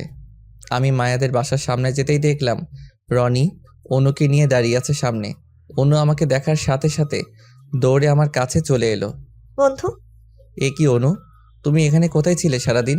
কত খুঁজেছি জানো আমি তোমাকে। তোমার মায়ের কি অবস্থা জানো তুমি? আমি তো রনি ভাইয়ের কাছে ছিলাম সারাদিন। কাজটা তুমি একদম ঠিক করোনি অনু। সৌরভ ভাইয়া, আপনি যে সেজুতি আপুকে একটা ভালোবাসেন, একটাবার আমাকে বলতে পারতেন। আমাকে কি আপনার বন্ধু মনে হয় না? আমাকে বলে আমি যেভাবে হোক আপনাদের দুজনকে এক করে ছাড়তাম। সকালে আমি অনুর মুখে সবটা শুনে আর আমি মিলে এই প্ল্যান করি। চলুন এখন সেজুতি আপুর কাছে। কি মানে আসলে আমি সরি, তবে কাজটা তোমরা একদম ঠিক করোনি। জলদি সেজুতির কাছে চলো। আমরা সবাই মিলে সেজুতির কাছে গেলাম। সেজুতি অনুকে দেখে দৌড়ে এসে ওকে জড়িয়ে ধরে হাউমাউ করে কান্না শুরু করলো। আমার কথা আর মনেই নেই সেজুতির। আমি আস্তে করে চলে এলাম সেখান থেকে। পরের দিন বিকালে সেজুতি আমাকে কল দিয়ে বলল, একটু আমাদের বাসায় আসতে পারবেন? কেন? আপনার সাথে কিছু কথা ছিল। ঠিক আছে আসছি। আমি ফোনটা রেখে রেডি হয়ে গেলাম সেজুতিদের বাসায়। ভেতরে আসতে পারি? হ্যাঁ আসুন। আমি ভেতরে গিয়ে বসলাম। সাথে সাথে সেজুতি বলল, আমি রাজি। রাজি মানে? আমি আপনাকে বিয়ে করতে রাজি। সত্যি বলছো তুমি সেজুতি? হ্যাঁ, শুধুমাত্র অনুর মুখের দিকে তাকিয়ে আমি আপনাকে বিয়ে করতে রাজি হয়েছি। অনুর কিছু হয়ে গেলে আমি বাঁচবো না। ওর জন্য আমি সবকিছু করতে পারি। তুই জানো না সেজুতি আমি আজ কতটা খুশি। আমি আজই বাবাকে বলবো আমাদের বিয়ের কথা। আমি জানি সে কখনো না করবে না। বলবেন, তবে তার আগে আমার কিছু কথা আছে। কি কথা? আমি এই বিয়েতে রাজি, কিন্তু আমার কিছু শর্ত আছে। শর্ত? হ্যাঁ, শর্ত। বলো তোমার কি শর্ত। তোমাকে পাবার জন্য আমি সব শর্ত মানতে রাজি, বলো। আমি আপনাকে বিয়ে করব ঠিকই, তবে আমি আপনাকে কখনো ভালোবাসতে পারবো না। কখনো আমাকে স্পর্শ করতে পারবেন না। একজন স্বামী তার স্ত্রীর কাছে যেটা চায় আমি কখনোই দিতে পারবো না সেগুলো আপনাকে।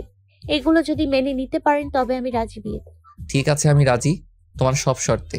আমি যে কিছুর বিনিময়ে তোমাকে চাই সেজুতি। হ্যাঁ, আরেকটা কথা। বলো। আমাদের ভেতরকার এসব কথা যেন অনু এক ফোঁটাও না জানতে পারে। মনে রাখবেন কথাটা। ঠিক আছে অনু, কিছুই জানবে না, কথা দিলাম আমি তোমাকে। আমি সেজুতির সব শর্তে রাজি হয়ে গেলাম। আমি এটা ভেবে রাজি হলাম আমাদের বিয়ের পর আমি ঠিক সেজুতির মন জয় করে নিব। ও তখন আর আমাকে ভালো না বেসে থাকতেই পারবে না। বাবাকে সবটা বলার পর বাবাও রাজি হয়ে গেল আমাদের বিয়ে দিতে। বাবা খুব ধুমধাম করে বিয়ে দিল আমার আর সেজুতির। অনু ভীষণ খুশি, কিন্তু সেজুতির মুখে আমি বিন্দুমাত্র হাসি দেখতে পেলাম না।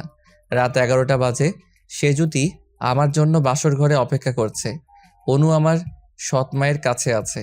আমি বাসর ঘরে ঢুকতেই দেখি সেজুতি বেলকনিতে দাঁড়িয়ে আছে। ওর কিছুটা কাছে গিয়ে বুঝতে পারলাম ও কাঁদছে আর বলছে। আমাকে তুমি ক্ষমা করে দিও হাসান। সেজুতি আমার পায়ের শব্দ দেখে তাড়াতাড়ি করে নিজের চোখ মোছার বৃথা চেষ্টা করলো। সেজুতি, তুমি কাঁদছো? আমি কি খুব খারাপ সেজুতি? আমাকে কি একটু ভালোবাসা যায় না? আপনি মনে হয় আমার শর্তগুলোর কথা ভুলে গিয়েছেন। কথাটা বলে সেজুতি রুমে চলে গেল। কিছুক্ষণ পর আমি রুমে গিয়ে দেখলাম সেজুতি ফ্লোরে বিছানা করে শুয়ে আছে। কি ব্যাপার, আপনি এখানে কেন? আপনি বেডে গিয়ে ঘুমান, আমি বরং সোফায় শুয়ে পড়ছি। না ঠিক আছে, আমার এখানে সমস্যা হবে না। আপনার বাসা, আপনি কেন সোফায় ঘুমাবেন? তুমি বেডে না শুলে আমিও শুব না। কথাটা বলে আমি সোফায় শুয়ে পড়লাম। সেজুতি কিছুক্ষণ আমার দিকে তাকিয়ে থেকে শুয়ে পড়ল। সকালে ঘুম থেকে উঠে দেখি সেজুতি অনুর সাথে বসে আছে বেলকনিতে। আমি ওয়াশরুমে ঢুকে ফ্রেশ হয়ে বেরিয়ে আসলাম। সাথে সাথে অনু আমাকে দেখে দৌড়ে এসে জড়িয়ে ধরলো, আর তাতে আমার গায়ের তোয়ালেটা পড়ে গেল। দেখলাম সেজুতি লজ্জা পেয়ে অন্যদিকে তাকিয়ে আছে। আমি আবার ভেতরে গিয়ে একটা টি শার্ট পরে এসে দেখি সেজুতি দেওয়ালে ঝোলানো আমার আর মায়ের ছবিটা খুব মনোযোগ সহকারে দেখছে। কিছুদিন আগে ছবিটা বাঁধিয়ে আমার ঘরে রেখে দিয়েছি, যাতে মাকে সবসময় দেখতে পারি। কি দেখছো এমন করে সেজুতি? না মানে, এই ছবিটা। ওটা আমার মা। আর পাশের ছেলেটা? ওটা আমি ম্যাডাম। কি সত্যি? কেন বিশ্বাস হচ্ছে না? না মানে, এই ছবিটার সাথে আপনার একটু মিল নেই। আপনি অনেকটা পাল্টে গেছেন। এক মিনিট, এই ছবিটাতে আপনার চোখের নিচে একটা বড় তিল আছে, কিন্তু এখন নেই কেন? ওটা আমার চোখের অপারেশনের সময় কাটা পড়েছিল। কি বলছেন? মাথা ঠিক আছে তো নাকি আপনার? চোখের অপারেশনের জন্য চোখের এত নিচে থাকা একটা তিল কেন কাটা পড়বে? আমি নিজে একজন ডক্টর, আমাকে এসব ভুলভাল বোঝাবেন না। কথাটা বলে সেজুতি নিচে চলে গেল। সেজুতির কথা শুনে আমার মনেও খটকা লাগলো। সেজুতি তো ঠিকই বলেছে কথাটা, ওর কথাটা ফেলে দেওয়ার মতো নয়। তার উপরে ও একজন ডক্টর, কিছু তো একটা রহস্য আছে এখানে। আমি ছবিটার দিকে মনোযোগ দিয়ে দেখতে লাগলাম। হঠাৎ কেউ একজন আমার কাঁধে হাত রাখলো। আমি ভয় পেয়ে চমকে উঠলাম। কি হলো সৌরভ বাবা, ভয় পাইছো নাকি? ও চাচা, তুমি? হ্যাঁ, ভয় তো একটু পেয়েছিলাম। তা বাবা, এইখানে খাড়াই খাড়াই কি করতাছো? নিচে সবাই তোমার জন্য অপেক্ষা করতেছে, চলো নিচে চলো। আচ্ছা চাচা, একটা কথা বলো তো, তুমি আমাদের বাসায় কত বছর কাজ করছো? সে তো মেলা আগে থেকা। তোমার মা যেদিনই বাড়িতে বউ হয়েছিল তারও আগে থেকা, তাও 25 বছরের মতো হইব। চাচা, আমার একটা কথার উত্তর দাও তো। আরে সৌরভ বাবা, ওইসব পরে হইব, আগে নিচে চলো, গিয়া খাইয়া লও, সবাই তোমার লাইগা বইসা আছে। কথাটা বলে চাচা আমার হাতটা ধরে টানতে টানতে নিয়ে গেল। বুঝি না চাচা, কেমন যেন হয়ে গেছে। চাচা আর আগের মতো নেই। চাচা কিছুদিন ধরে আমাকে বেশ এড়িয়ে চলছে। কিছু জানতে চাইলে উত্তর তো দেয় না, উল্টো এড়িয়ে চলে যায়। নিচে গিয়ে সবাই মিলে একসাথে নাস্তা করছে। সে যদি সবার সামনে একরকম আর ঘরে আমার সামনে একরকম। এখন সবার সামনে হাসি খুশি, আর আমার সামনে একা যখন থাকে মনে হয় ও আমাকে চিরেই না। নাস্তা শেষ করে ভেতরে চলে আসব, ঠিক তখনই দেখলাম হাকিম চাচা বাবার সাথে কথা বলছেন এক সাইডে দাঁড়িয়ে। দেখে কিছুটা অবাক হলাম, কারণ বাবা কখনো হাকিম চাচার সাথে এভাবে কথা বলে না। আমি কিছুটা এগিয়ে গেলাম দেখার জন্য যে বাবা আবার চাচাকে বকাবকি করছে কিনা। এগিয়ে যেতেই এমন কিছু কথা আমার কানে এলো। সৌরভ যদি সত্যিটা জানতে পারে তাহলে আপনার খবর আছে। না না, আমি কথা দিতাছি, ও কখনো সত্যটা জানবার পারবো না। এই সত্যিটা আপনি আর আমি আর ডক্টর ছাড়া কেউ জানে না। যদি সৌরভ এসব জানতে পারে তাহলে আমি ধরে নেব আপনি বলেছেন ওকে এসবগুলো। তখন আপনার কি অবস্থা হবে আপনি বুঝতে পারছেন আশা করি। আপনি নিশ্চয় 10 বছর আগের ঘটনা ভুলে যাননি। সে একই ঘটনা রিপিট করতে বাধ্য করবেন না আশা করি। প্রপার্টির জন্য আমি নিজের সব থেকে কাছের মানুষটাকেও ছাড়িনি। আর আপনি তো সাহেব আমি কিছুই কমু না, দয়া কইরা মোর কোনো ক্ষতি করবেন না সাহেব। মুই কথা দিতাছি, পরাণ থাকতে ওই সত্য কোনোদিন জানবে না সৌরভ বাবা। কথাটা মনে থাকে যেন। আমি চাচা আর বাবার কথাগুলো শুনে পাথর হয়ে গেলাম। কি বলছে বাবা এসব? আর চাচাই বা কোনো সত্যি না বলার কথা বলছে, আবার বলছে আমি যেন না জানতে পারি। মাথা ঘুরছে আমার, মনে হচ্ছে আবার সেন্সলেস না হয়ে পড়ি। রুমে চলে গেলাম, গিয়ে বিছানায় শুয়ে পড়লাম। ফ্যান চলছে, তবুও শরীর ঘেমে যেন ভিজে যাচ্ছে জামা কাপড়। অসহ্য লাগছে। এক টান দিয়ে টি শার্টটা খুলে ফেললাম। চোখে যেন অন্ধকার দেখছি। সে যদি দৌড়ে এলো আমার অবস্থা দেখে। হঠাৎ সে যদি কথাগুলো বলতে বলতে আমার বুকের দিকে তাকিয়ে এক হাত দূরে ছিটকে গিয়ে পড়ল আর বলতে লাগলো, সে যদি নিজের মাথাটা দুহাত দিয়ে চেপে ধরে কান্না করতে লাগলো। অনু দৌড়ে গিয়ে হাকিম চাচাকে ডেকে আনলো। তারপর হাকিম চাচা একটা ওষুধ দিল আমাকে খেয়ে। আমি ঘুমের রাজ্যে হারিয়ে গেলাম। মনে হলো আমার মুখ থেকে 2-3 ইঞ্চি দূরে কেউ বসে আছে। তার নিঃশ্বাস আমার মুখের উপর পড়ছে। হঠাৎ ঘুম ভেঙে গেল। চোখ মেলতেই দেখি সে জুতি আমার মুখের কাছে মুখ নিয়ে আমাকে অপলক দেখছে। আমি চোখ মেলে তাকানোর সাথে সাথে ও বলে উঠল। আমি উঠে দাঁড়িয়ে বললাম, কি বলছো কি সে যদি? তোমার মাথা ঠিক আছে তো? সাথে সাথে সে যদি আমার কাছে এসে আমার বুকে ইশারা করে বলল। এটা কিভাবে হলো? কবে হলো? আমি সেজুতির কথা শুনে আমার বুকের দিকে তাকিয়ে বললাম, কিসের কথা বলছো তুমি? আপনার বুকের এই জন্মদাগটা? ও এটা এটা তো ছোটবেলা থেকে আছে। সেজুতি আমার দিকে কিছুক্ষণ তাকিয়ে থেকে দৌড়ে চলে গেল সেখান থেকে। আমি উঠে সেজুতির পিছে পিছে গেলাম। গিয়ে দেখি সেজুতি ছাদের এক কোণে দাঁড়িয়ে কাঁদছে। আমি ওর কাছে গিয়ে দাঁড়ালাম। তারপর ওর কাঁধে হাত রেখে বললাম, কি হয়েছে সেজুতি? তুমি এমন অদ্ভুত আচরণ করছো কেন? কি হয়েছে বলো আমাকে। আমাকে নাইবা ভালোবাসতে পারলে অন্তত বন্ধু তো ভাবতে পারো। বন্ধু ভেবে তো তোমার কষ্টগুলো বলতে পারো আমাকে। নাকি আমি তোমার বন্ধু হবারও যোগ্যতা রাখি না? কথাটা বলার সাথে সাথে সেজুতি নিচে বসে পড়ল কাঁদতে কাঁদতে। সেজুতি আমার দিকে একটা ছবি এগিয়ে দিয়ে বলল, কি হয়েছে জানতে চান? এই নিন তবে দেখুন। এটা তো তোমার হাজবেন্ডের ছবি। এটা তো আমি আগেও দেখেছি। হ্যাঁ, আপনার যেমন বুকে একটা জন্ম দাগ আছে, আমার হাজবেন্ডেরও ঠিক একই জায়গায় একই রকম একটা দাগ ছিল। আমি জানি না আপনি কে, তবে আপনার সাথে আমি আমার হাসানকে গুলিয়ে ফেলি বারবার। আমার মনে হয় আমি আপনাকে চিনি। আপনার সাথে হাসানের চেহারা বাদে সবকিছুর হুবহু মিল আছে, কিন্তু আমার হাসান তো সেই কবে আমাকে ছেড়ে চলে গেছে। হ্যাঁ, এমনটা হয় অনেক সময়। পৃথিবীতে একই চেহারার মানুষ 7 জন থাকে। হয়তো তাদের চেহারা হুবহু মিল থাকে না, তবে হালকা মিল থাকে। আমার আর তোমার হাজবেন্ডের ক্ষেত্রেও হয়তো তাই হয়েছে। চেহারা হয়তো মিল থাকে, তবে তার কথা বলার ধরন, চলাফেরা, সেগুলোও কি মিল থাকে? জানি না আমি এত কিছু। আমি শুধু জানি আমি তোমাকে ভালোবাসি। আমি কথাটা বলে হাসানের ছবিটা আবারও দেখতে লাগলাম। হাসানের ছবি দেখলেই আমার কেমন মাথাটা ঝিমঝিম করে। জানি না কেন এমন হয়। আমি সেজুদিকে নিয়ে নিচে চলে এলাম। কিছুক্ষণ পর সেজুতি অনুকে নিয়ে এসে বলল, আপনাকে একটা কথা বলবো, রাখবেন? হ্যাঁ বলো। আমি কিছুদিনের জন্য বাড়ি থেকে ঘুরে আসতে পারি একা? বাড়িতে গেলে খুশি তো তুমি? তাহলে যাও, কিছুদিনের জন্য ঘুরে এসো। আমি কথাটা বলা মাত্র সেজুতি লাগেজ গোছানো শুরু করলো। অনু বলল, ও আমাকে ছাড়া যাবে না। আমি অনুকে অনেক কষ্ট করে রাজি করালাম। সেজুতি তুমি নিচে গাড়িতে গিয়ে বসো, আমি রেডি হয়ে আসছি। তোমাকে পৌঁছে দিয়ে আসবো। ঠিক আছে। সেজুতিকে পৌঁছে দিয়ে আসলাম ওদের বাসায়। আসার সময় দেখলাম হসপিটালের সামনে বাবা ডক্টর আঙ্কেলের সাথে কথা বলছেন। আমি এগিয়ে গেলাম বাবার সাথে কথা বলার জন্য।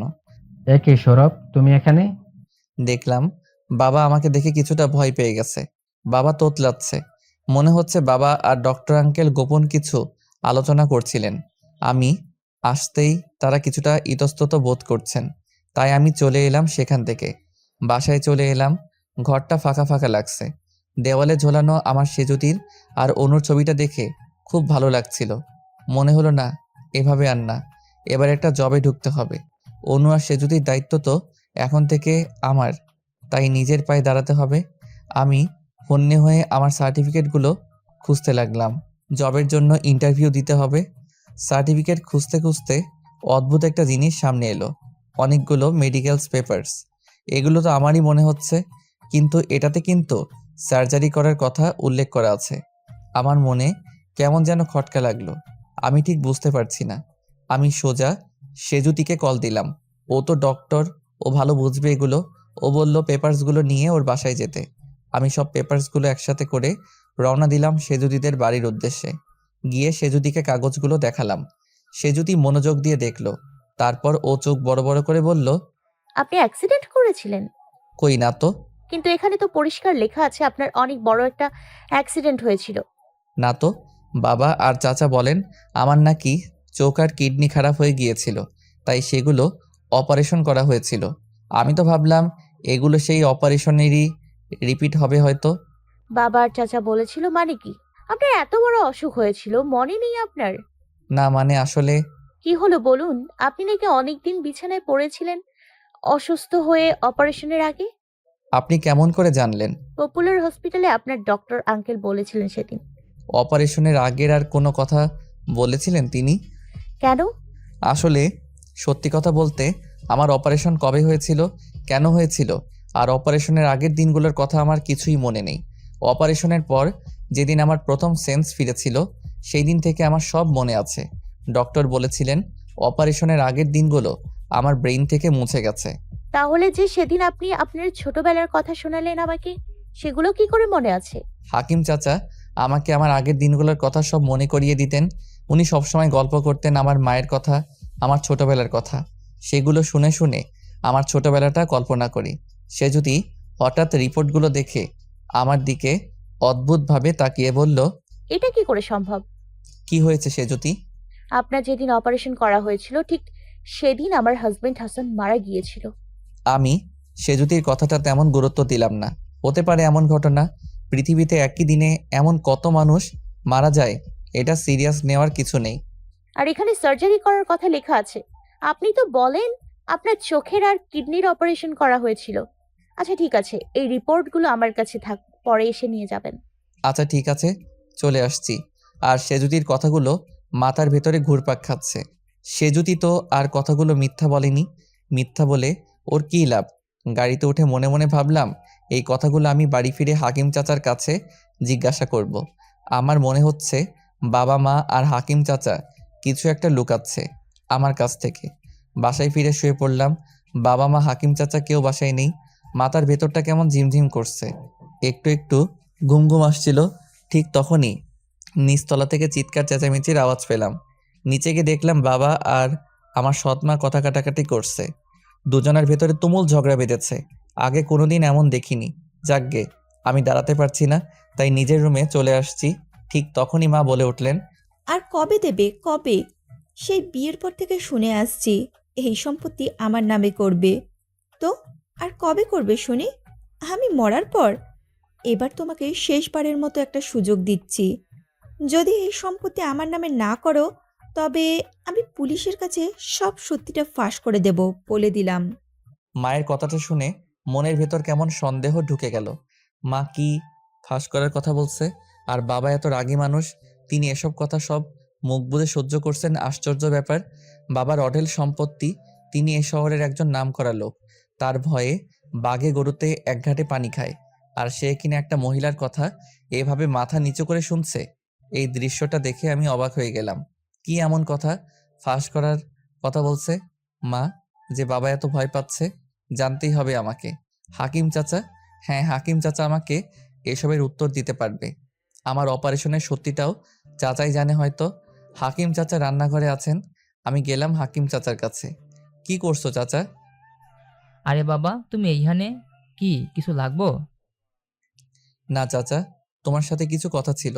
আমার রুমে চলো তো একটু। কাম করতেছি তো বাবা, কাম শেষ কইরা আমুনে, তুমি যাও।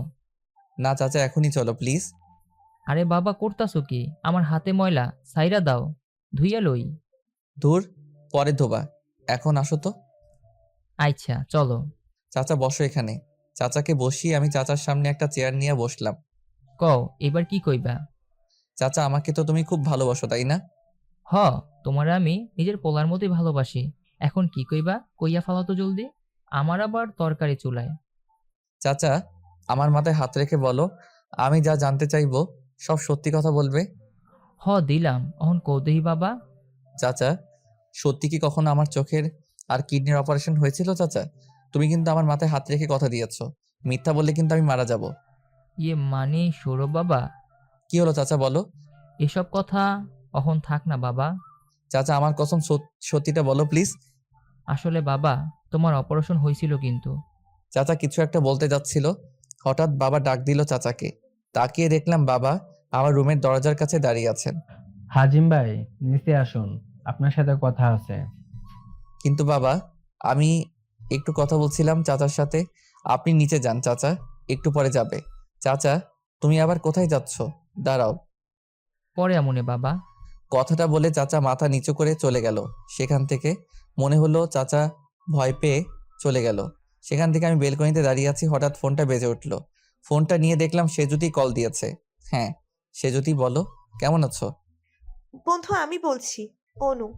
মামুনি, তুমি কেমন আছো? ভালো নেই। আমি এখানে থাকবো না। তুমি নিয়ে যাও আমাকে এখান থেকে, প্লিজ। আচ্ছা ঠিক আছে, আমি আসছি। তোমার আম্মুকে দাও ফোনটা। আচ্ছা। হ্যালো, কেমন আছেন আপনি? হ্যাঁ, ভালো আছি, তুমি? অনু খুবই বায়না করছে, এখানে থাকতেই চাইছে না। আপনি বিকেলে আসুন, এসে নিয়ে যান আমাদের। আচ্ছা ঠিক আছে, আমি বিকালে গিয়ে নিয়ে আসলাম সেজুতি আর অনুকে। সেজুতি কেমন যেন মনমরা হয়ে গেছে, মুখটা শুকনো লাগছে ওর। রাতে খাওয়া দাওয়া করলাম সবাই একসাথে, কিন্তু অবাক হলাম কিছুটা, কারণ হাকিম চাচা নেই আজ। কোথায় গেল চাচা? রোজ রাতে চাচা আমাকে কফি করে দেয়, কিন্তু আজ আর চাচা আমার রুমের ধারে কাছেও এলো না। পুরো বাড়িটাতে কোথাও নেই চাচা। আমি যতটুকু জানি চাচার নিজের কোনো বাড়ি নেই। চাচা বিয়ে করেননি, তিনি আমাদের এখানেই থাকেন। চাচা 1 মিনিটেও জন্য কোথাও যায় না আমাকে না বলে।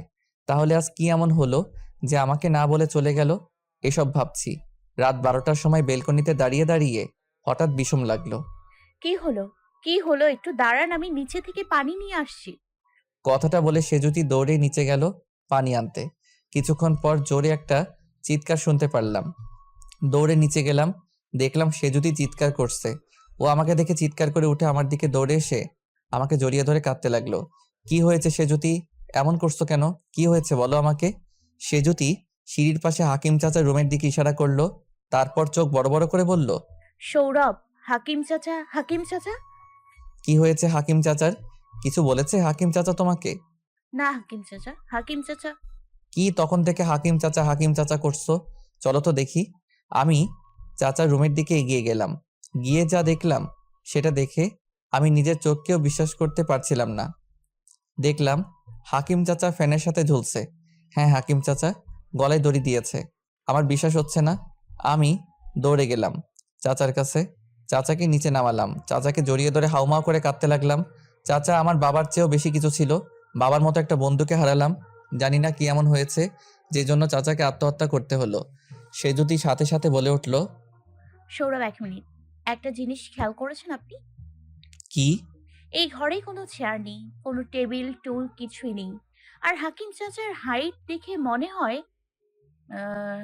4, 4.5 হবে। যদি সেটাই হয় তাহলে চাচা এতটা উঁচুতে কোনো কিছুর সাহায্য ছাড়া গলায় দড়ি দিল কিভাবে? আর যদিও চেয়ার নিয়ে থাকেন, তবে সেটা কোথায় গেল? চাচা গলায় দড়ি দেবার পর তো আর সেটা অন্য কোথাও রাখতে যাননি, তাই না? তার মানে কি বলতে চাও তুমি? চাচা নিজে থেকে গলায় দড়ি দেননি। তার মানে তুমি বলতে চাও এটা মার্ডার? সেটা তো তদন্ত করলে পাওয়া যাবে। আমি আর সেজুতেই কথা বলছি, হঠাৎ বাবা আর মা চলে এলো। এ কি সৌরভ, এসব কি করে হলো? আমি দৌড়ে গিয়ে বাবাকে জড়িয়ে ধরে বললাম, বাবা, হাকিম চাচা আত্মহত্যা করেছে। কেন করলো চাচা এমনটা? আমাকে ছেড়ে এভাবে কেন চলে গেল চাচা? কুল ডাউন বাবা, হয়তো ওনার মনে কোনো কষ্ট ছিল, সেটা সইতে না পেরে উনি আত্মহত্যা করেছেন। কথাটা বলে বাবা বাইরে চলে গেলেন। আমি বাবার চোখে বিন্দু মাত্র কষ্ট বা পানি কিছুই দেখতে পেলাম না। বাবা কিছু লোকজন ডেকে চাচার দাফন কাফন করে দিলেন। সেজুতি বাবার দিকে আর চোখে তাকিয়ে আছেন। মনে হচ্ছে সেজুতি চোখে ভীষণ রাগ। আমি মানতে পারছি না যে চাচা আর নেই। এক রাতের ভিতরে এমন কি হলো যে চাচা গলায় দড়ি দিল? আমি চাচাকে দাফন করে বাড়ি ফিরে এলাম। রুমে গিয়ে দেখি সেজুতি বেলকনিতে দাঁড়িয়ে আছে। ও আমার পায়ের আওয়াজ শুনে আমার দিকে তাকিয়ে বলল, আপনি সত্যি চাচাকে নিজের বাবার মতো ভালোবাসতেন? আমার বিশ্বাস হয় না। কেন? চাচার মৃত্যুটা স্বাভাবিক নয়। চাচাকে খুন করা হয়েছে। চাচা আত্মহত্যা করেনি। তুমি এতটা শিওর কিভাবে? আপনি একটু ভেবে দেখুন, বুঝতে পারবেন। আর একটা কথা, আমি আপনাকে বলিনি এখনো। কি কথা? আর কেন বলনি? বলিনি কারণ বললে হয়তো আপনি বিশ্বাস করবেন না, সেজন্য বলিনি। কি এমন কথা যেটা আমি বিশ্বাস করব না? বলো তুমি শুনি। আমি আপনার জন্য যখন পানি আনতে যাচ্ছিলাম তখন আমি চাচার ঘর থেকে একজনকে বেরিয়ে যেতে দেখেছি। তারপরেই আমি চাচার রুমে গিয়েছিলাম দেখতে, কারণ আমি ভেবেছিলাম চাচা বাসায় নেই। তবুও কেন ওনার রুমে লাইট জ্বলছে। গিয়ে দেখি চাচা ফ্যানের সাথে ঝুলছে। কাকে দেখেছিলে তুমি? বললে বিশ্বাস করতে পারবেন না। তবুও বলো, আমি জানতে চাই। কে আমার বাবার মতো চাচাকে মেরে ফেললো? আপনার বাবাকে দেখেছিলাম আমি। কি বলছোটা কি? মাথা ঠিক আছে তোমার? কার সম্পর্কে কি বলছো জানো তুমি? বলেছিলাম না, আপনি বিশ্বাস করতে পারবেন না। আমি এক্ষুনি জিজ্ঞাসা করছি বাবাকে, তিনি ওই সময় কি করছিলেন চাচার রুমে? আমি নিচে যাবার জন্য পা বাড়ালাম, সাথে সাথে সে যদি আমার হাতটা টেনে ধরে বলল, দাঁড়ান, এক্ষুনি নয়। আমার মনে হচ্ছে এর পেছনে বড় কোনো ষড়যন্ত্র করা হয়েছে। আমাদের সাবধানে এগোতে হবে। আমাকে 2 দিন সময় দিন, এই রহস্য আমি খুঁজে বের করব। সে যদি বেশ কিছুদিন ধরে বাড়িতে খুব কম থাকছে। সকালে বের হয়, দুপুরে খেয়ে আবার বের হয়। জানি না ও কোথায় যায় আর আসে। অনু সারাটা দিন আমার কাছেই থাকে। চাচার মৃত্যুর রহস্যটা এখনো জানা হলো না। সন্ধ্যার সময় বেলকনিতে দাঁড়িয়ে আছি, ঠিক তখনই দেখলাম সে যদি একটা গাড়ি থেকে নামলো, আর সাথে একটা ছেলেও। সে যদি গাড়ি থেকে নেমে ছেলেটার সাথে হাসতে হাসতে বেশ কিছুক্ষণ কথা বলে তাকে বিদায় দিল। তারপর বাড়ির ভেতর এলো। কোথায় গিয়েছিলে সে যদি? একটা কাজ ছিল। রোজই কি তোমার কাজ থাকে? হ্যাঁ থাকে। না থাকলে যাই কেন বাইরে? সেটা তুমি ভালো জানো। কেন যাও? আর বাইরে যে ছেলেটা তোমাকে ড্রপ করে দিয়ে গেল, কে সে? সেটা আপনার এখন না জানলেও চলবে। রোজই দেখি ওই ছেলেটা তোমাকে ড্রপ করে দিয়ে যায়। ওর সাথে তো খুব হেসে হেসে কথা বলো। কই, আমার সাথে তো এইভাবে কখনো হেসে হেসে 2 মিনিটও কথা বলো না। আর যেই মেয়েকে তুমি নিজের প্রাণের চেয়েও বেশি ভালোবাসতে, তার কথাও মনে থাকে না এখন তোমার? সে যদি আমার কোনো কথার জবাব না দিয়ে ওয়াশরুমে চলে গেল। সে যদি ওয়াশরুম থেকে বের হওয়ার পর আমি ওকে দেওয়ালের সাথে চেপে ধরে বললাম, আমাকে কি তুমি কখনো বুঝবে না? আমি যে তোমাকে কতটা ভালোবাসি সেটা কি তুমি কখনো বুঝতে চেষ্টা করবে না? সে যদি ওর হাতটা ছাড়িয়ে নিয়ে বলল, বোঝারই চেষ্টা করছি। কথাটা বলে সে যদি শুয়ে পড়ল। পরের দিন বিকালে আমি আর অনু বেলকনিতে দাঁড়িয়ে আছি। ঠিক তখনই সে যদি যেন কোথা থেকে দৌড়ে এসে জোরে জোরে আমাকে ডাকতে লাগলো। সৌরভ, সৌরভ। কি হয়েছে? এভাবে ডাকছো কেন? দেখলাম সেজুতির হাতে এক গাদা পেপারস। আমি সেজুতির সামনে গিয়ে দাঁড়াতেই সেজুতি পেপারসগুলো ছুঁড়ে ফেলে দিয়ে দৌড়ে এসে আমাকে জড়িয়ে ধরে হাউমাউ করে কাঁদতে লাগলো। আমার মুখে উল্টাপাল্টা চুমু দিতে লাগলো। আমি তো একদম অবাক হয়ে গেলাম সেজুতির কাণ্ড দেখে। অনুও অবাক হয়ে সেজুতির কাণ্ড দেখছে। কি করছোটা কি সেজুতি? কি হয়েছে তোমার? বলো আমাকে। এভাবে কাঁদছো কেন সেজুতি? আমি কথাটা বলা মাত্র সেজুতি বলল, আমি জানতাম তুমি আমাকে ছেড়ে যেতে পারো না। আমার মন এতদিন ঠিকই ভেবেছিল, আমার মন ঠিকই চিনেছিল তোমাকে। তুমি আমার হাসান, আমার সন্দেহ একদম ঠিক। আমি হাসান হতে যাব কেন? আমি তো সৌরভ। না, তুমি আমার হাসান। আমি যে সৌরভ না, আমি হাসান, তার কি প্রমাণ আছে তোমার কাছে? প্রমাণ চাও? তবে চলো আমার সাথে। কথাটা বলে সে যদি আমার হাতটা ধরে টানতে টানতে বাইরে নিয়ে গেল। কোথায় নিয়ে যাচ্ছ আমাকে সে যদি? চলো আগে, তারপর বুঝবে। সে যদি আমাকে সোজা পপুলার হসপিটালে নিয়ে গেল। আমাকে এখানে কেন এনেছো তুমি সে যদি? একটু পরে সব বুঝতে পারবে তুমি। তুমি যে আমার হাসান, সেটার প্রমাণ এখানেই আছে। ডক্টর, ভেতরে আসুন। ডক্টর আঙ্কেল আপনি? হ্যাঁ বাবা, আমি একটা বড় পাপের বোঝা এতদিন বয়ে নিয়ে বেড়াচ্ছিলাম। আমি অনেক বড় একটা সত্য লুকিয়েছি তোমার কাছে। আমি একটা বড় পাপ করেছি। কি বলছেন কি আঙ্কেল? কোন সত্যের কথা বলছেন? আর কি এমন পাপ করেছেন আপনি? বাবা, আসলে তোমার কাছে আমি একটা বড় মিথ্যা কথা বলেছি। কি মিথ্যা? তোমার চোখ আর কিডনির অপারেশন কখনো হয়নি। তার মানে? হ্যাঁ বাবা, আসলে তোমার মুখের সার্জারি করা হয়েছিল, প্লাস্টিক সার্জারি। কি বলছেনটা কি? তার মানে এতদিন ধরে সবাই আমাকে মিথ্যা বলে এসেছে? হ্যাঁ, আর এই পুরো ঘটনাটা সাজিয়েছে তোমার বাবা, অর্থাৎ সৌরভের বাবা। তুমি আসলে সৌরভ নও, তুমি হাসান। এই দেখো তোমার আগের চেহারা। এই কি, এটা তো সেজুতির হাজবেন্ড। হ্যাঁ, এটা তুমিই হাসান। হাসানের ছবি। আমি যদি হাসান হয়ে থাকি তাহলে সৌরভকে? আর কোথায় সে? আর আমাকে সৌরভ সাজিয়ে কেন রাখা হয়েছে? তা তো জানি না বাবা, আমি শুধু তোমার বাবার কথা মতো মুখের সার্জারি করেছিলাম। 10 বছর আগে হঠাৎ একদিন তোমার বাবা রাত 1টার সময় আমার বাসায় যায়, সৌরভের রক্তাক্ত দেহ নিয়ে। সেই রাতে সৌরভকে অপারেশন করা হয়, তবে আমরা সৌরভকে বাঁচাতে পারিনি। সৌরভের বড় একটা অ্যাক্সিডেন্ট হয়েছিল। ঠিক ওই একই সময় তোমাকে হয়তো কেউ মৃত ভেবে আমাদের হসপিটালের সামনে রেখে গিয়েছিল। সৌরভের বাবা তোমাকে দেখে হসপিটালের ভেতরে এনেছিল, কিন্তু তোমার চেহারার এক সাইড একদম বাজেভাবে নষ্ট হয়ে গিয়েছিল। আর সেটারই ফায়দা উঠিয়েছিল সৌরভের বাবা আকরাম চৌধুরী। তোমার বডি ফিগার আর সৌরভের বডি ফিগার একদম এক ছিল, তাই সৌরভের চেহারা তোমার মুখে সার্জারির মাধ্যমে বসানো হয়েছিল। আকরাম আমাকে টাকার লোভ দেখিয়ে এসব করিয়েছিল।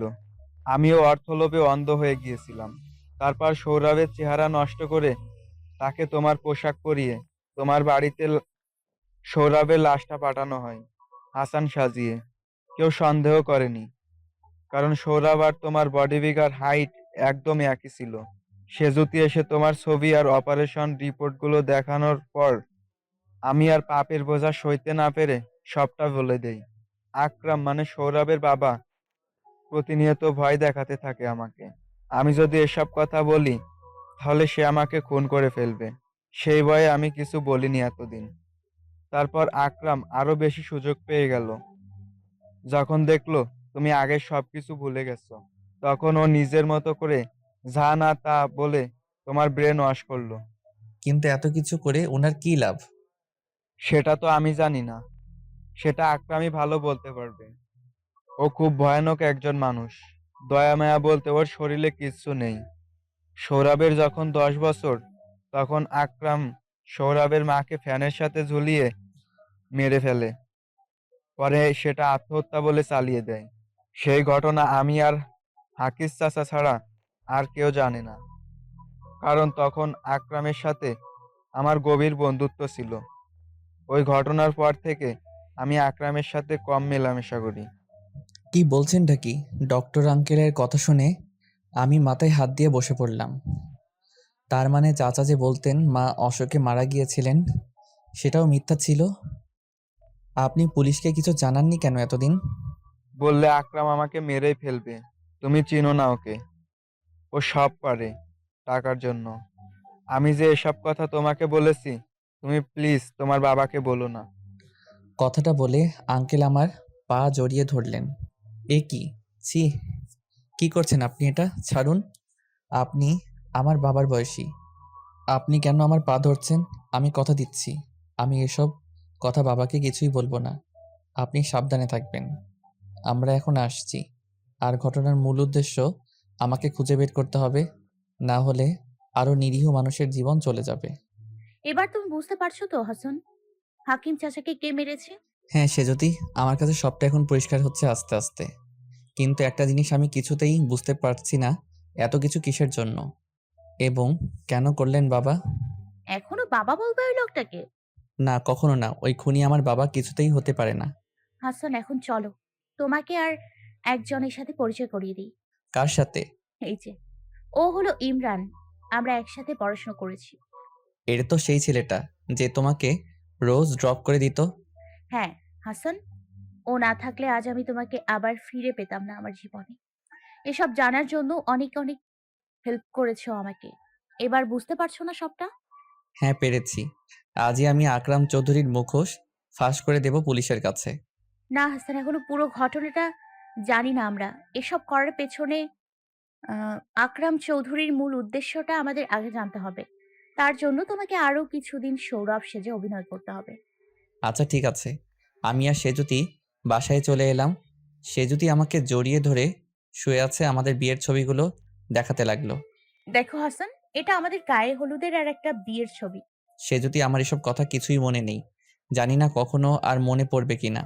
যদি সিনেমা বা নাটক হতো তাহলে হয়তো আবার আমি কোনো কিছুর সাথে ধাক্কা খেলে আমার স্মৃতি ফিরে আসতো, কিন্তু না, এটা বাস্তব। হয়তো আমি আর কখনো পুরনো কথাগুলো মনে করতে পারবো না।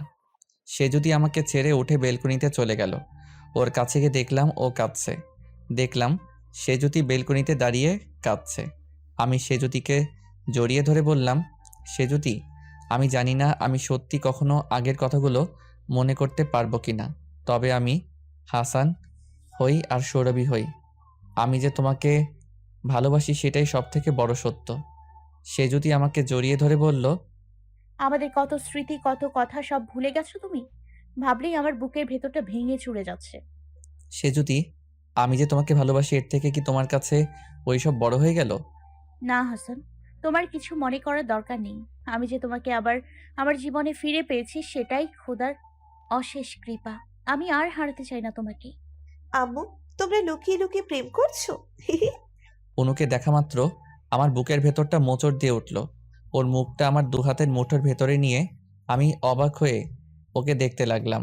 অনু যে আমার মেয়ে, এতদিন এতদিন এতটা কাছে পেয়েও সেটা বুঝতে পারিনি। বিধাতার কি খেলা! কি দেখছে এমন করে? আমার মেয়েকে। তুমি বাসর রাতে বলেছিলে আমাদের মেয়ে হলে তার নাম অনু আর ছেলে হলে তার নাম অর্পণ রাখবে। দেখো, তোমার কথা আমি রেখেছি। আমাদের মেয়ের নাম আমি অনু রেখেছি। আমি অনুকে জড়িয়ে ধরে রাখলাম। হ্যাঁ, আমার কিছুই মনে নেই, তবে আমি যে এক মেয়ের বাবা এটা সব থেকে বড় সত্য। আমরা তিনজন বেলকনিতে দাঁড়িয়ে আছি। হঠাৎ নিচে কিছু ভাঙার আওয়াজ পেলাম।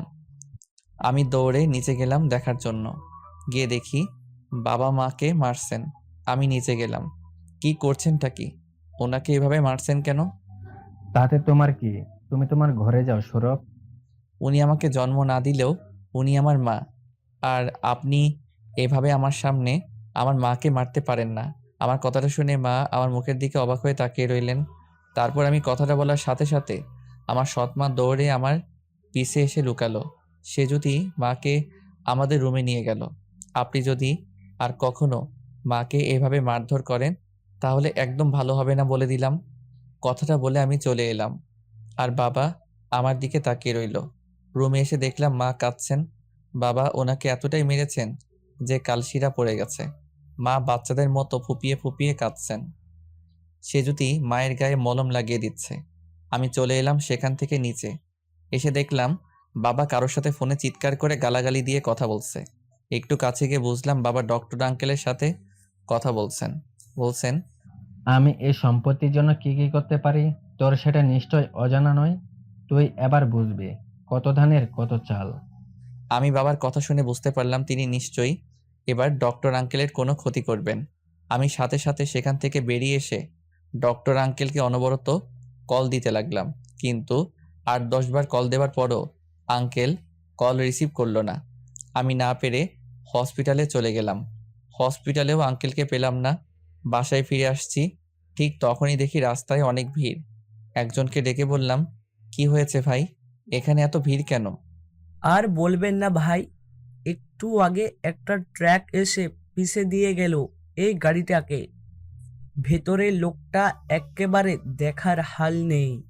আমি ভিড় ঠেলে অ্যাক্সিডেন্ট স্পটে গেলাম। গিয়ে যেটা দেখলাম দেখে তো মাথা ঘুরে উঠলো আমার। দেখি ডক্টর আঙ্কেল। আমি দৌড়ে গেলাম আঙ্কেলের কাছে। গিয়ে তার গায়ে হাত দিয়ে দেখলাম আঙ্কেল এখনো বেঁচে আছেন। ছটফট করছেন তিনি গাড়ির ভেতরে, আর সেটা দাঁড়িয়ে দাঁড়িয়ে দেখছে পাবলিক। আমি আঙ্কেলকে টেনে বের করার চেষ্টা করলাম কিন্তু পারলাম না। তখনও পাবলিক দাঁড়িয়ে দাঁড়িয়ে মজা দেখছে। মেজাজ বিগড়ে গেল আমার। আরে আপনারা কি মানুষ নাকি জানোয়ার বলুন তো? দেখছেন মানুষটা এখনো বেঁচে আছে, একটু হেল্প করতে পারছেন আমাকে আপনারা? একটু হসপিটালে নিয়ে যাব ওনাকে। ও আপনারা তো শুধু দাঁড়িয়ে মজা নিতে জানেন।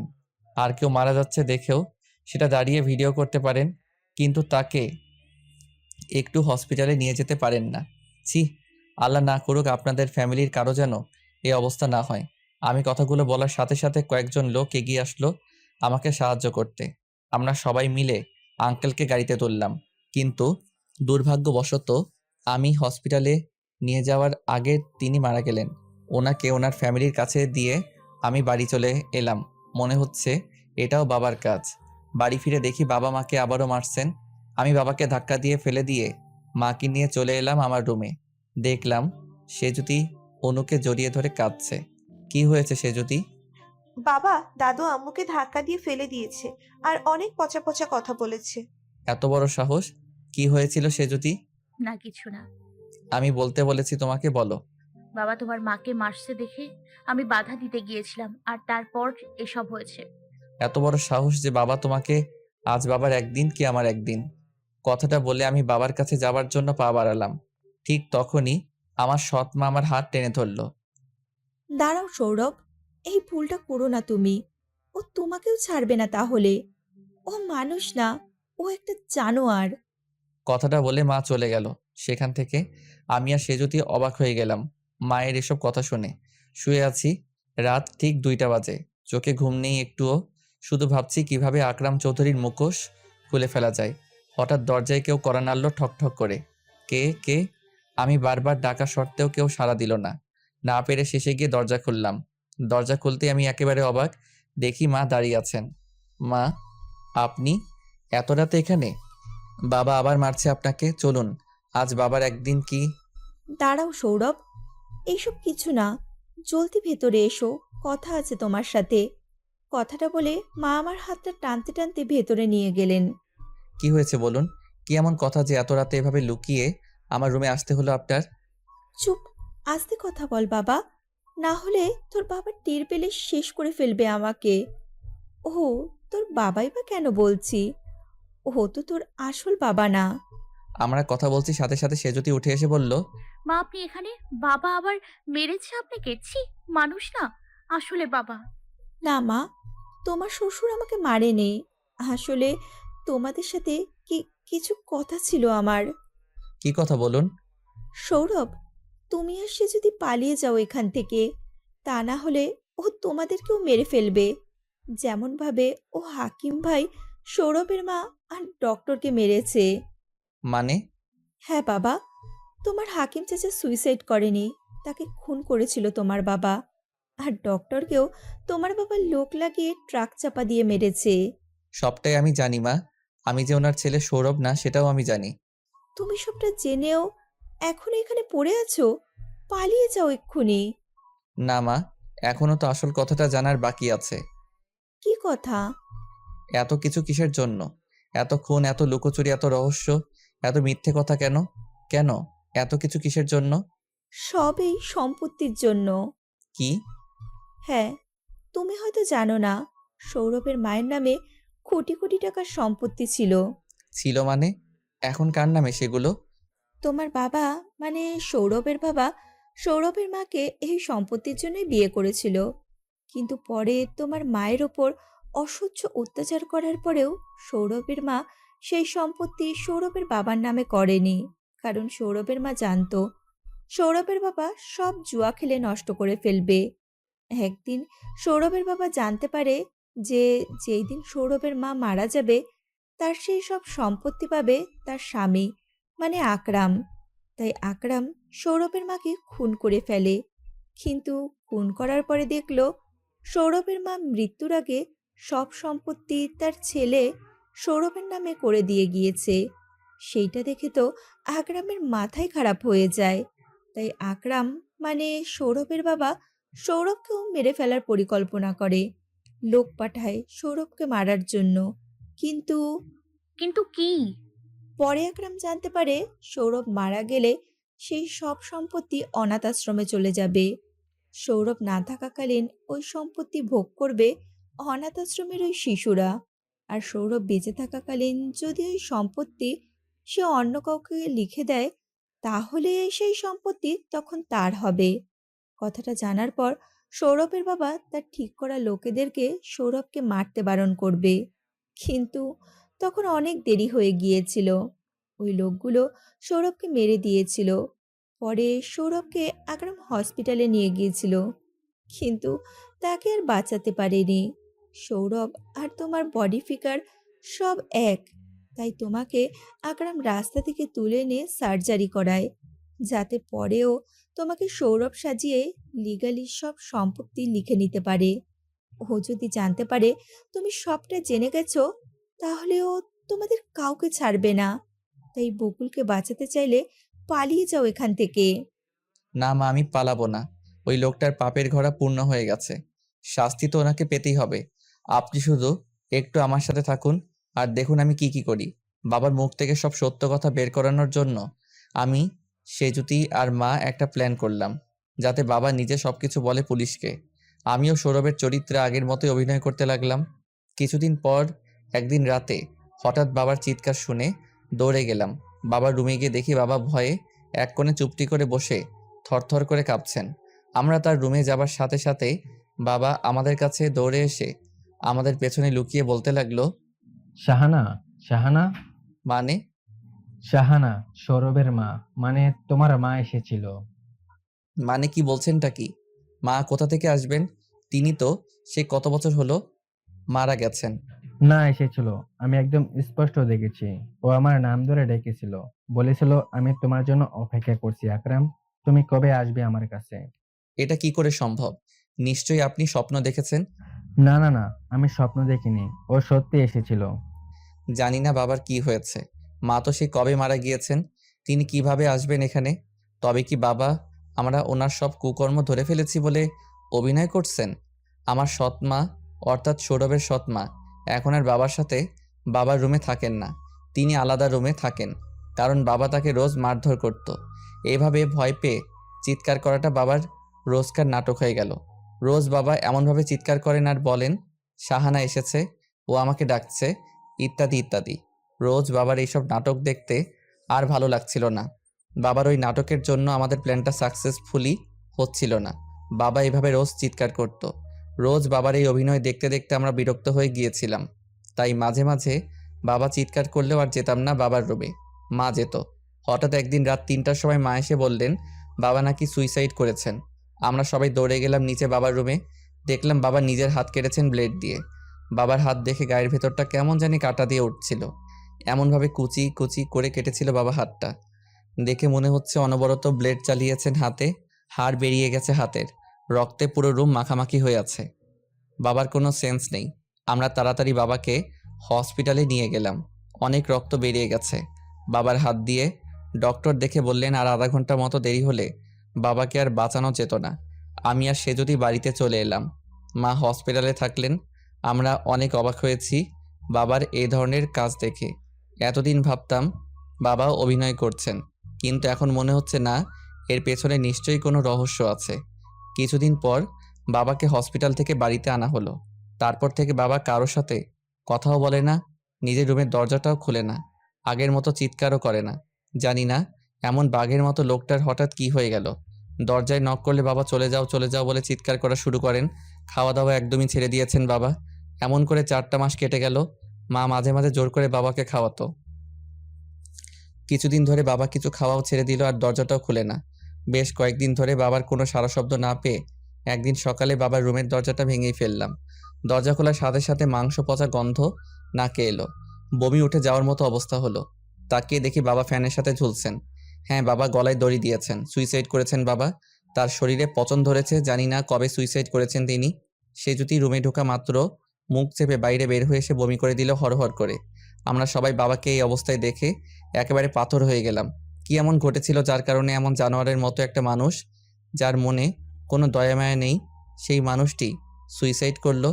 পুরো রুমটার ভেতরে ছবি ছড়ানো ছেটানো। হাতে তুলে দেখলাম ওগুলো সব সৌরভের বাবা মায়ের বিয়ের ছবি। আমরা আরো অবাক হলাম যখন দেখলাম বাবার পুরো রুমের দেওয়ালে শুধু একটা কথাই লেখা, আর সেটা হলো, আমাকে ক্ষমা করে দাও শাহানা। লোকজন ডেকে বাবার দাফন কাফন করানো হলো। এলাকার সবাই যেন পাথর হয়ে গেল বাবার এমন মৃত্যু দেখে। পুরো এলাকাটা থমথমে হয়ে গেল। কেউ মানতেই পারছে না বাবা এমন একটা কাজ করতে পারে। হয়তো এটাই তার পাপের ফল। তিনি এতটাই বেশি পাপ করেছিলেন যে তার মৃত্যুটা এমন ভয়ানকভাবে হয়েছে। বাবাকে ধোয়ানোর সময় যারা বাবাকে ধোয়াইছিল তারা অনেক ভয় পেয়ে গেছিল বাবার লাশ দেখে। পুরো শরীর ক্ষত বিক্ষত। আর কালশিরা পড়া ছিল নাকি বাবার শরীরে, আমি দেখিনি, তবে শুনেছি ওইসব লোকের মুখ থেকে। পরের দিন আমি সেজুতি আর অনু আমার অর্থাৎ সৌরভের সৎমা কে সব বুঝিয়ে দিয়ে চলে আসবো ভেবেছিলাম, কিন্তু সারা বাড়ি তন্ন তন্ন করেও ওনাকে কোথাও খুঁজে পেলাম না। শুধু ওনার রুমে বিছানার উপরে একটা চিঠি পেয়েছিলাম, তাতে লেখা ছিল, আমাকে ক্ষমা করে দিও, তোমাদের বলে আসতে পারলাম না। সৌরভের মায়ের ইচ্ছে ছিল তার নামের সম্পত্তি তিনি সব অনাথ আশ্রমে দান করবেন। আলমারিতে সম্পত্তির সব দলিলগুলো রাখা আছে। আমি জানি তুমি আর ওই বাড়িটাতে থাকবে না।